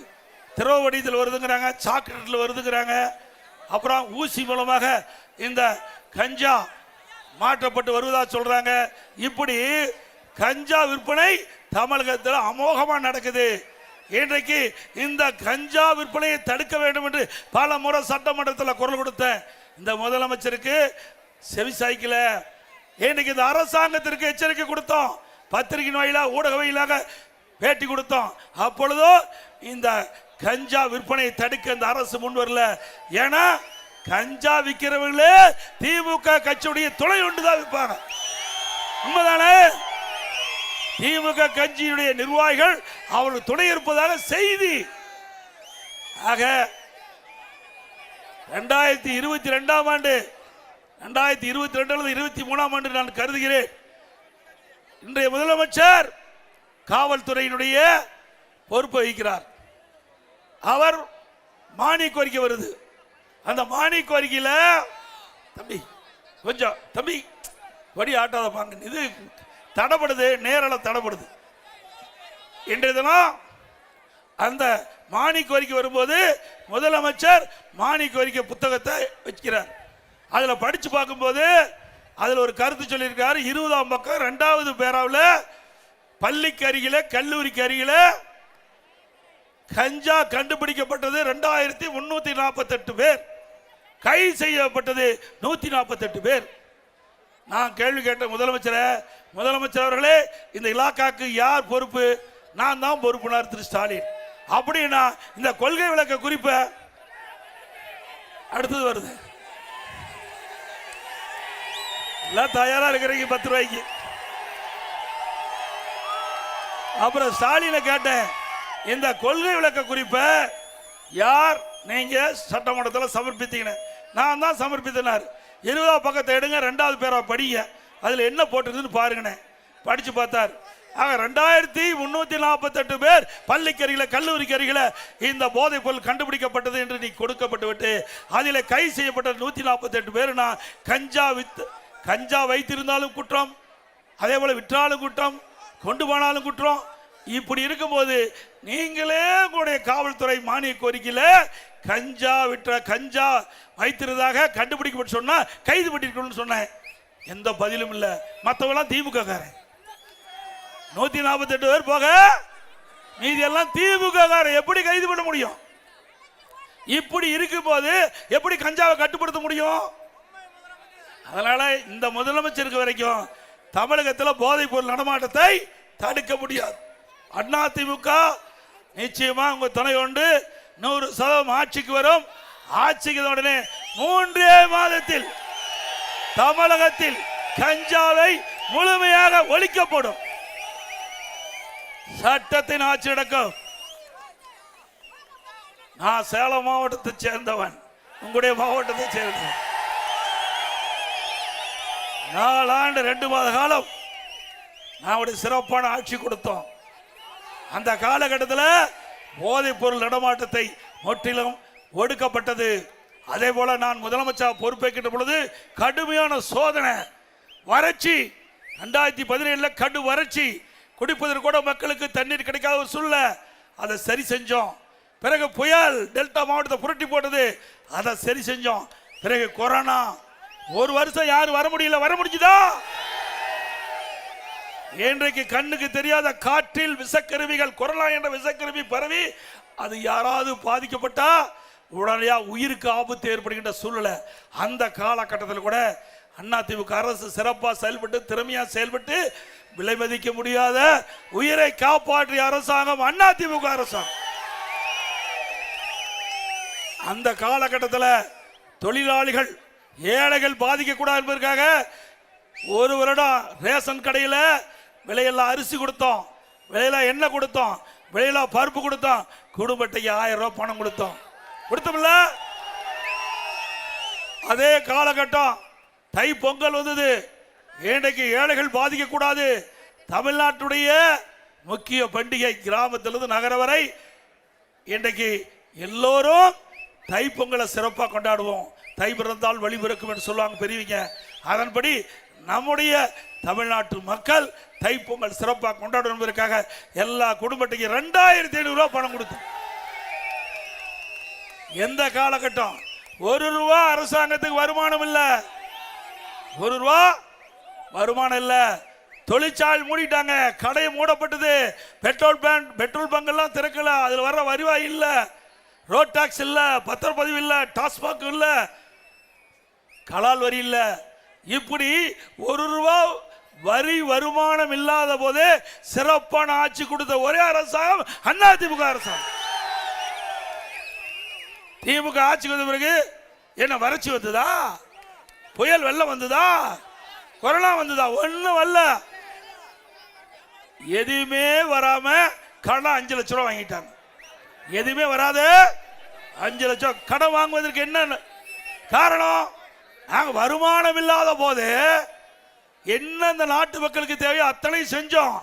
அரசு ஊழியர்கள் 1 ரூபா சம்பளம் பிடிக்கல. பக்கத்து மாநிலம், நம்மை சுற்றி இருக்கின்ற மாநிலம், ஆந்திரா, கர்நாடகா, கேரளா, எல்லா மாநிலத்திலும் 30% அரசு ஊழியர்களுக்கு பிடித்த செஞ்சாங்க. அதிமுக அரசு பிடித்த செய்யல. அரசு ஊழியர்கள் அரசாங்கம் போடுகின்ற சட்டத்தை நிறைவேற்றக்கூடிய பொறுப்பிலே இருக்கின்றவர்கள் அரசு ஊழியர்கள். அப்படிப்பட்டவர்கள் திறமையா செயல்பட வேண்டும் என்ற எண்ணத்தின் அடிப்படையிலே 1 ரூபா பிடிக்காம சம்பளம் முழுவதும் கொடுத்த ஒரே அரசாங்கம் அதிமுக அரசாங்கம். இன்றைக்கு தினம் இப்படி இருக்கும்போது 5 லட்சம் கோடி கடன் வாங்கிட்டீங்க. 5 லட்சம் கோடி. இது யாரையா கட்டுறது? யாரு கட்டுறது? நீங்க தான் கட்டணும். நான் உட்பட அத்தனை பேரும் நாம தான் கட்ட வேணும். இவர் பாட்டு கடன் வாங்கிட்டு போயிட்டாரு. கடன் வாங்கி வச்சுட்டு போயிட்டாரு. ஏன்னா இந்த தேர்தலோட திமுக வரப்போறது இல்ல, முடிவு பண்ணிட்டாங்க. கிராமத்தில் ஒரு பழமொழி சொல்லுவாங்க, எரியிற வீட்டில் பிடுகிறது மிச்சம். அது மாதிரி ஸ்டாலினுடைய அரசாங்கம், திரு ஸ்டாலின், உதயநிதி ஸ்டாலின் இனி ஆட்சிக்கு வரப்போறது இல்லை. அதனால எந்தெந்த வகையில கொள்ளையடிக்கணுமோ அந்தந்த வழியில கொள்ளையடிக்க 5 லட்சம் கோடி கடனை வாங்கி அனைவரையும் கடன்காரன் ஆக்கிட்டார். திமுக ஓட்டு போட்டு திமுக ஆட்சிக்கு வந்த பிறகு ஒரே சாதனை நம்ம எல்லாம் கடன்காரன் ஆக்குறது. வேற என்ன செஞ்சாங்க? சரி, சேலம் மாவட்டத்தில் ஒரு திட்டமா கொண்டாந்தாங்களா? நான் முதலமைச்சர் இருந்த காலகட்டத்தில், நெடுஞ்சாலைத்துறை அமைச்சர் இருந்த காலத்தில் எத்தனை பாலம் நிறைய கட்டி கொடுத்தோம். முத்தம்பட்டி ரயில்வே மேம்பாலம் சாங்ஷன் பண்ணி இப்போ ஆகிட்டு இருக்குது. கிராமத்திலிருந்து நகர வரை சிறப்பான சாலை கொடுத்தோமா இல்லையா? இன்னைக்கு கிராமத்துடைய பொருளாதார மேம்பாடு அடைய வேண்டும். குடிமராமத்து திட்டத்தை கொண்டாந்து, குடிமராமத்து திட்டம். நான் இந்த பக்கம் தான் வந்து எனக்கு ஒரு பசுமாடு கூட நம்முடைய விவசாயி கொடுத்தாங்க. விவசாயி குடிமராமத்து திட்டத்தில் வரும்போது எனக்கு ஒரு பசுமாடு கொடுத்தாங்க. விவசாயி என்ற முறையில் எனக்கு இந்த பசுமாடு வழங்கினாங்க. இன்றைக்கு இந்த பசுமாடை வளர்த்திட்டு இருக்கிறேன். ஆக குடிமராமத்து திட்டம் என்பது ஒரு முக்கியமான திட்டம். நம்மை பொறுத்த வரைக்கும் வேளாண் பணி தான் முக்கியம். இந்த ஏற்காடு சட்டமன்ற தொகுதி விவசாயத்தை நம்பித்தான் இருக்கிறாங்க. விவசாயிகள், விவசாய தொழிலாளர்கள். ஆக இந்த மக்களுக்கு தேவையான திட்டங்களை கொண்டு வர வேண்டும் அடிப்படையில் குடிமராமத்து திட்டத்தை கொண்டாந்து ஏரி குளம் குட்டை எல்லாம் அதுக்கு வண்டமன அள்ளி விவசாயிகள் விலை இல்லாம அவருடைய நிலத்துக்கு இயற்கை உரமாக பயன்படுத்தினாங்க. இப்படிப்பட்ட அற்புதமான திட்டத்தை இந்த ஆள் நிறுத்திட்டார். விவசாயத்தை பத்தி தெரிஞ்சாதானே அந்த திட்டம் இவரு கண்ணை உறுதிச்சு நிறுத்திட்டாங்க. மீண்டும் அதிமுக ஆட்சி மலரும். மீண்டும் அதிமுக ஆட்சியில குடிமரம் திட்டம் வரும். நம்முடைய விவசாயிகள் தொடக்க வேளாண் கூட்டுறவு வங்கியில் வாங்கிய கடன் தள்ளுபடி செஞ்சோம். 2 முறை தள்ளுபடி செஞ்சோம். 2016 அம்மா ஒரு முறை தள்ளுபடி செஞ்சாங்க. விவசாய கோரிக்கை ஏற்று கொரோனா காலத்தில் விவசாயிகள் உற்பத்தி செய்யப்பட்ட அந்த விளைபொருள் சரியான விலை கிடைக்காமல விவசாயி பாதிக்கப்பட்டாங்க என்ற காரணம் என்னிடத்திலே கவனத்துக்கு கொண்டாந்தாங்க. எங்களுடைய நம்முடைய எம்எல்ஏக்கள் கொண்டாந்தாங்க. பொதுமக்கள் விவசாய சங்கத்தை சேர்ந்த பிரதிநிதிகள் இடத்துல கோரிக்கை வச்சாங்க. அதிமுக அரசு 2021ஆம் ஆண்டு 12,100 கோடி விவசாயிகளுடைய கடனை தள்ளுபடி செஞ்சோம். செஞ்சோம்ல? ஒரு ஐந்தாண்டுல 2 முறை விவசாயியுடைய பயிர் கடன் தள்ளுபடி செய்த ஒரே அரசாங்கம் அதிமுக அரசு. விவசாயிகளுக்கு மும்முனை மின்சாரம் கொடுத்தோம். விவசாயிகளுக்கு 24 மணி நேரம் எந்த நேரத்துக்கு போனாலும் விவசாயிகள் பம்பு செட்டு இயக்கலாம். இப்ப ராத்திரி 12 மணிக்கு விட்டா யார் போய் தண்ணி பாய்ச்சறது? நான் ஒரு விவசாயி, எனக்கு தெரியும் கஷ்டம். கரும்பு காட்டில் போய் தண்ணி பாய்ச்ச முடியுமா? மஞ்சள் வளைக்கத்தை போய் உள்ள பயிற்சி போடுமா? விஷப்பூச்சி தாக்குனா யாருடைய உயிருக்கு ஆபத்து. அவருக்கெல்லாம் அது கவலை இல்லை. அவர் செல்வ சேர்ந்தா வாழ்ந்து ஒரு ஏசி போட்டு படுத்துட்டு இருக்காரு. விவசாயிக்கு வந்து பார்த்தா தானே தெரியும். ஆக இப்படிப்பட்ட இந்த கேடுகிட்ட ஆட்சி தொடர வேண்டுமா? இன்னைக்கு அது மட்டும் இல்லை, இன்னைக்கு விவசாயிகளுக்கு ஒரு அறிவிப்பு கொடுத்திருக்கிறோம். அதிமுக ஆட்சிக்கு வந்தா விவசாய வாங்கிய பயிர் கடன் தள்ளுபடி செய்யப்படும். அதே போல வணிக பயிர்னா கரும்பு, மஞ்சள், வாழை போன்ற பயிர்களுக்கு காப்பீடு திட்டம். அதுக்கு 5% வசூல் பண்றாங்க. இப்ப 5% பிரிமியம் கட்ட வேணும். இனி அதிமுக ஆட்சிக்கு வந்த உடனே அது 2% குறைக்கப்படும்.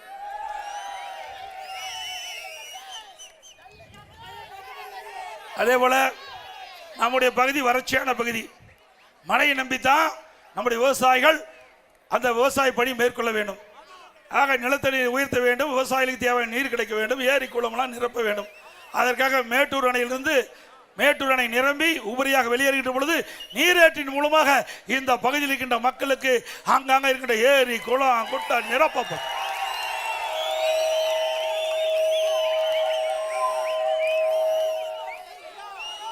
அதிமுக ஆட்சியில் நம்முடைய கிராம பகுதி ஏற்காடு மலைப்பகுதி, அது கருமந்துறை மலைப்பகுதி, இந்த பகுதியில் இருக்கிற மக்களுக்கு அங்கே அதிகமாக ஏழை மக்கள் வசிக்கின்ற பகுதி.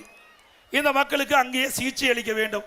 அவர்களுக்கு சிகிச்சை கொடுக்க வேண்டும்னா ஒரு 15-20 கிலோமீட்டர் வந்தால் தான் டாக்டர் பார்த்து அவர் நோயை குணப்படுத்த முடியும். அப்படிப்பட்ட ஏழை மக்கள் அதிகமாக வசிக்கின்ற பகுதியை தேர்ந்தெடுத்து அங்கே ஒரு அம்மா மினி கிளினிக்கை திறந்தேன்.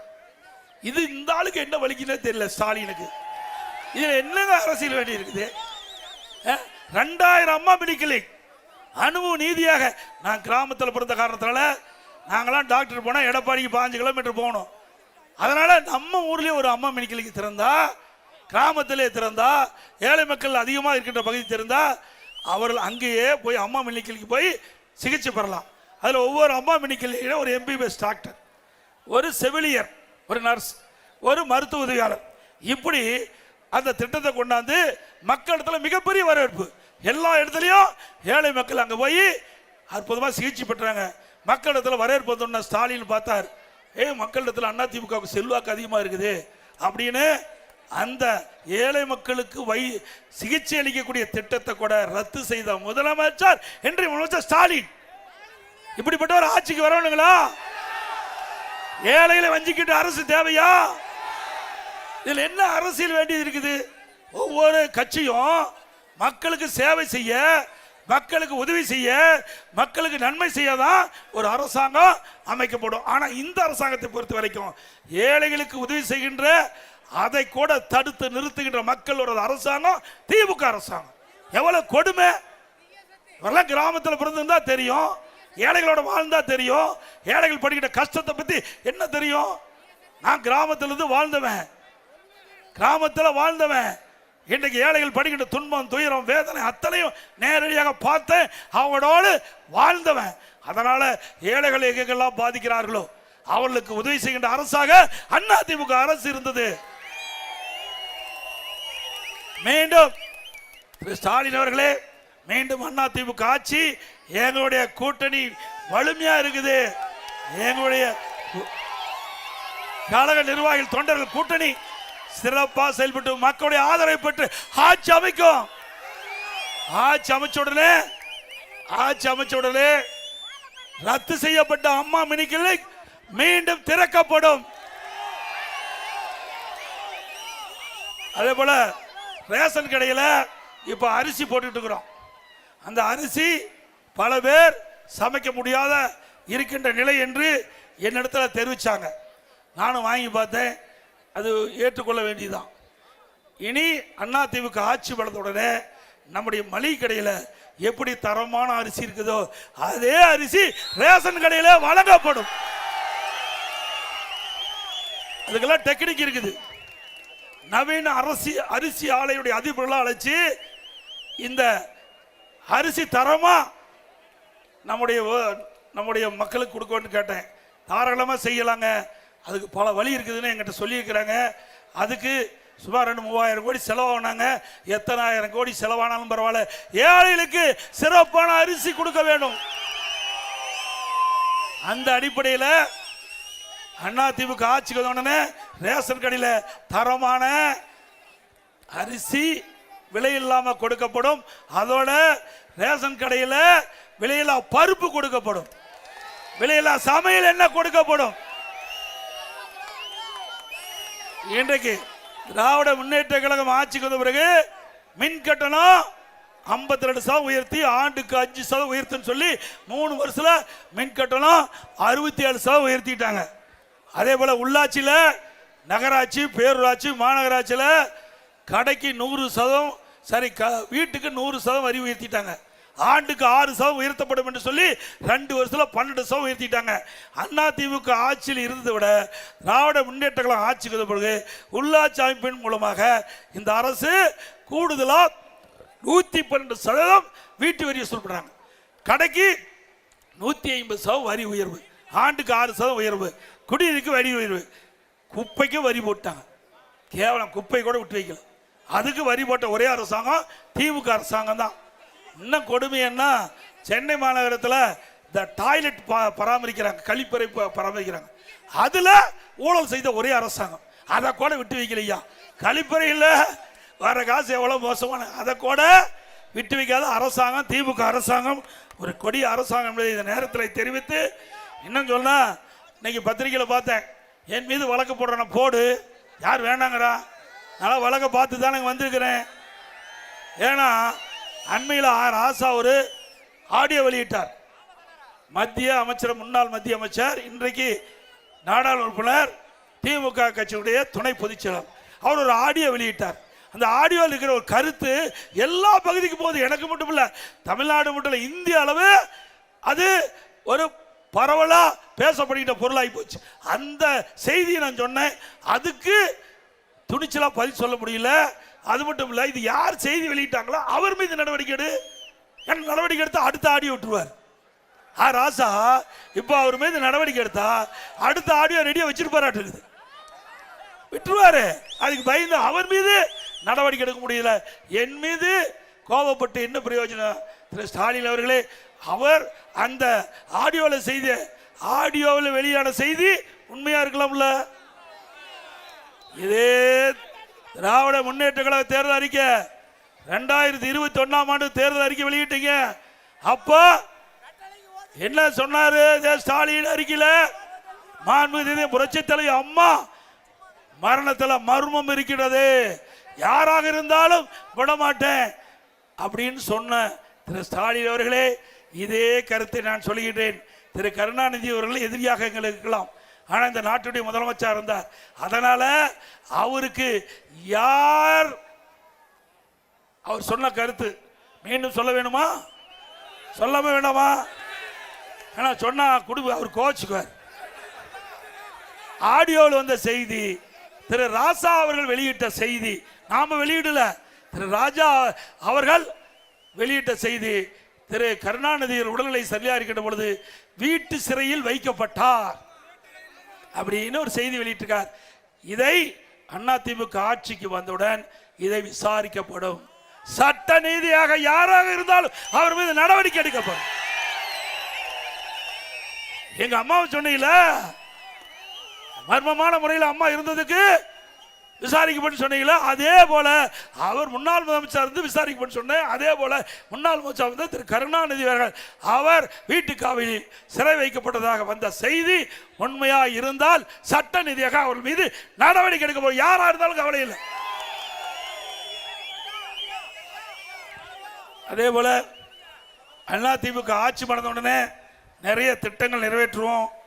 அதில் பார்த்தீங்கன்னா விலைவாசி உயர்ந்து போச்சு, அரிசி விலை வந்து போச்சு, பருப்பு விலை, எண்ணெய் விலை, அதை பற்றி கவலைப்படல முதலமைச்சருக்கு. அதிமுக ஆட்சி போது விலை கட்டுப்படுத்துவதற்கு நடவடிக்கை எடுத்துக்கிட்டு இருந்தோம். இந்த ஆட்சியில் ஏழை மக்கள் பாதிக்கிறாங்க, இன்றைக்கு பல்வேறு வரி விதிப்பால் மக்கள் பாதிக்கிறாங்க. அந்த மக்கள் பாதிப்பிலிருந்து மீட்டெடுப்பதற்காக எல்லா குடும்பத்தையும் 10,000 ரூபாய் உதவித்தொகை வழங்கப்படும், வங்கியிலே வைக்கப்படும். எல்லா குடும்பத்தையும் 10,000 ரூபாய் வங்கி கணக்கிலே செலுத்தப்படும். குடும்ப தலைவிக்கு வழங்கப்படுகின்ற 1000 ரூபாய் 2000 ரூபாயாக இனிமேல் வழங்கப்படும். அதே போல எல்லா குடும்பத்திற்கும் ஃப்ரிட்ஜ் விலை இல்லாமல் வழங்கப்படும். நம்முடைய பணிக்கு செல்கின்ற பெண்கள் 5 லட்சம் பேருக்கு அம்மா இருசக்கர வாகனம் 25,000 மானியத்தில் வழங்கப்படும். ஆண்டுக்கு 3 கேஸ் சிலிண்டர் மானியமாக வழங்கப்படும். ஒவ்வொரு ஆண்டும் பொங்கல் பரிசு கொடுக்கிறோம், பொங்கல் தொகுப்பு கொடுக்கிறோம், தைப்பொங்கல் என்று. இனி அதோட 1000 ரூபாய் அவர்களுக்கு வழங்கப்படும். இன்றைக்கு பெண்களை தான் நகர பேருந்தில் கட்டணம்லாம் பயணம் செய்யறாங்க. இனி ஆண்களும் நகர பேருந்தில் கட்டணமாக பயணம் செய்யலாம். அதே போல ஆட்டோ ஓட்டுநர்கள் அந்த சங்கத்தில் பதிவு செஞ்சு புதிய ஆட்டோ வாங்கினா அவர்களுக்கு 75,000 மானியம் கொடுக்கப்படும். அதோட இந்த ஜல்லிக்கட்டு போட்டி, இன்னைக்கு ஜல்லிக்கட்டு போட்டி நடத்துவதற்கு அரசாங்கத்தில் அனுமதி வாங்கி நடத்துகின்றவர்களுக்கு 5 லட்சம் ரூபாய் உதவித்தொகை வழங்கப்படும். ஜல்லிக்கட்டு இந்த ஜல்லிக்கட்டு போட்டியிலே கலந்து கொண்டு ஜல்லிக்கட்டு போட்டியிலே கலந்து கொண்டு அதில் ஏதாவது பாதிப்பு ஏற்பட்டு உயிரிழந்தால் அவளுக்கு 10 லட்சம் ரூபாய் அரசாங்கம் வழங்கும். ஜல்லிக்கட்டு போட்டியிலே கலந்து கொள்கின்ற அந்த ஜல்லிக்கட்டு வீரர்கள், பதிவு செய்யப்பட்ட வீரர்களுக்கு காப்பீடு செய்யப்பட்ட அந்த பிரீமியத்தை அரசாங்கமே செலுத்தும். கட்டிட தொழிலாளர்கள் அவள் பணியிலே பணி செய்து கொண்டிருக்கின்ற பொழுது விபத்து ஏற்பட்டு உயிரிழந்தார், அவர் குடும்பத்துக்கு 25 லட்சம் ரூபாய் வழங்கப்படும். அதே போல அம்மா இல்லம் திட்டம், அனைத்து ஏழைகள், யார் இந்த ஜாதி அந்த ஜாதி அந்த மதம் இந்த மதம் அதெல்லாம் இல்லை, அனைத்து ஏழைகளுக்கும் வீடு இல்லாம நிலம் இல்லாம வீடு இல்லாம இருக்கிறவர்களுக்கு அதிமுக அரசாங்கமே நிலத்தை வாங்கி அற்புதமான காங்கிரீட் வீடு கட்டி கொடுக்கப்படும். பட்டியலின மக்கள், ஆதிராள மக்கள், அறிஞர் மக்கள், மலைவாழ் மக்கள், அப்படிப்பட்ட ஏழை மக்களுக்கு அரசாங்கமே அற்புதமான காங்கிரீட் வீடு கட்டி கொடுக்கப்படும். அதோட இந்த ஆதிராவிட மக்கள், அருந்தீர் மக்கள், நம்முடைய மலைவாழ் மக்கள் அந்த குடும்பத்திலே ஆண் வாரிசுகள் திருமணமாகி தனி குடித்தனம் போய்கிட்ட பொழுது அவர்களுக்கு சொந்தமாக இடம் வாங்கி அற்புதமான காங்கிரீட் வீடு அவர்களுக்கு கட்டி கொடுக்கப்படும்.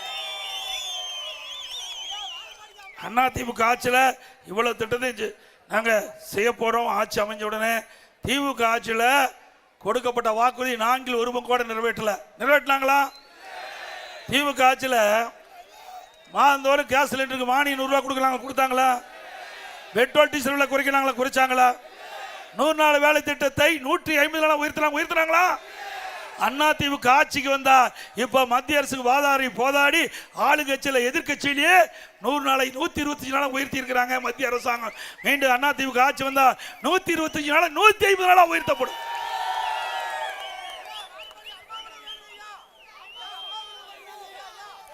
அதே போல இன்றைக்கு திராவிட முன்னேற்ற கழக ஆட்சியில் நம்முடைய ஏற்காட்டில் கூட்டுறவுத்துறையில் பயிற்சி நிலையம் கட்டுவதற்கு பேஸ்மெண்ட்லாம் போட்டோம். வேணுமனே திட்டமிட்டு இந்த அரசாங்கம் வந்த பிறகு வேறு இடத்துக்கு மாற்றிட்டாங்க. மீண்டும் அதிமுக ஆட்சி வந்தால் நம்ம ஏற்காட்டு பகுதியில் அற்புதமான கூட்டுறவு பயிற்சி நிலையம் அமைக்கப்படும்.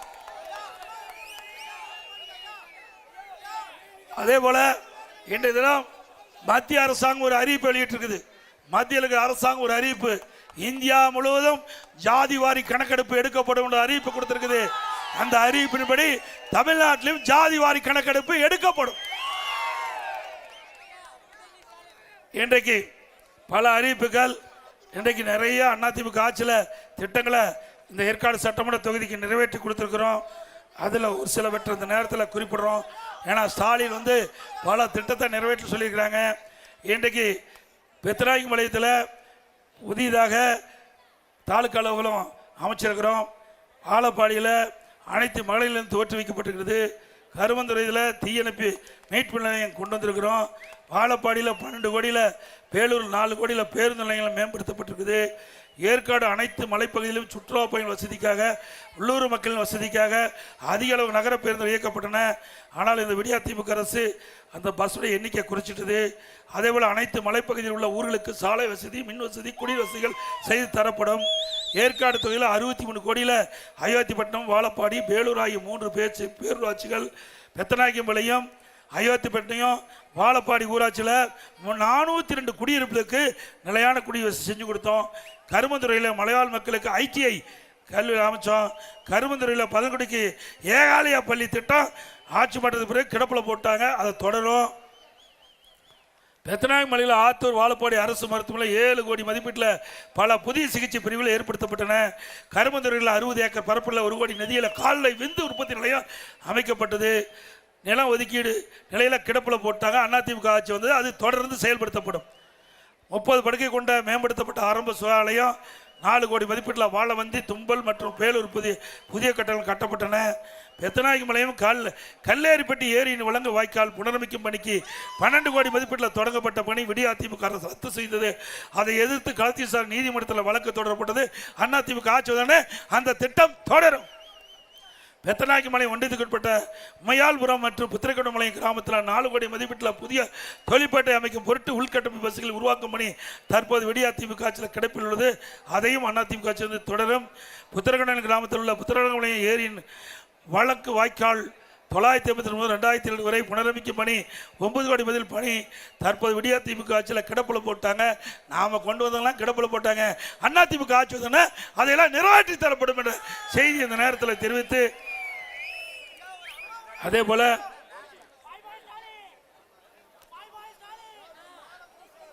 பல திட்டங்கள் அதிமுக ஆட்சியிலே நிறைவேற்றப்படும். பல கோரிக்கை கொடுத்திருக்கிறீங்க. அந்த கோரிக்கையெல்லாம் அதிமுக ஆட்சியிலே நிறைவேற்றப்படும் என்ற செய்தியை சொல்லி, இன்றைக்கு ஏற்காடு சட்டமன்ற தொகுதி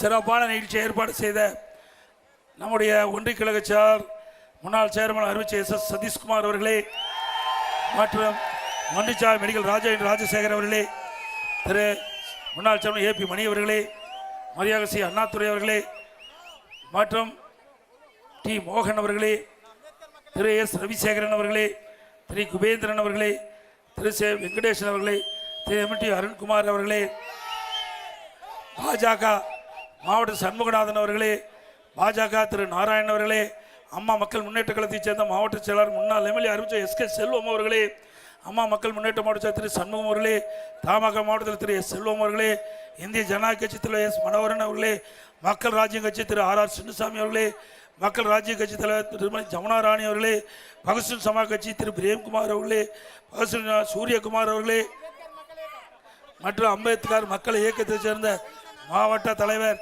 மரியாதைக்குரிய அண்ணாதுரை அவர்களே, அண்ணாதுரை தான் சொல்லியாச்சு, மற்றும் இந்த மனுவில் இருக்கின்ற பல பொறுப்பு கொடுத்துருக்கிறீங்க. இதில் பாதிக்கப்பட்டிருக்கா சொன்னாங்க. அவர்களுக்கெல்லாம் தேவையான உதவிகள் செய்து கொடுக்கப்படும் என்ற செய்தி இந்த நேரத்தில் தெரிவித்து வருகின்ற சட்டமன்ற தேர்தலில் உங்களுடைய பொன்னான வாக்களை இரட்டை சின்னத்தில் வாக்களித்து நம்முடைய வெற்றி வேட்பாளருக்கு பெருவாரியான வாக்கு வித்தியாசத்தில் வெற்றி பெற செய்ய வேண்டுமாய் இதேனும் உங்களை வேண்டி கேட்டு மக்களை காப்போம், தமிழகத்தை மீட்போம், மக்களை தமிழகத்தை மக்களை தமிழகத்தை மக்களை தமிழகத்தை ஸ்டாலின் மாடல் அரசு ஃபெயிலியர் மாடல் அரசு. Bye bye Stalin. நன்றி, வணக்கம்.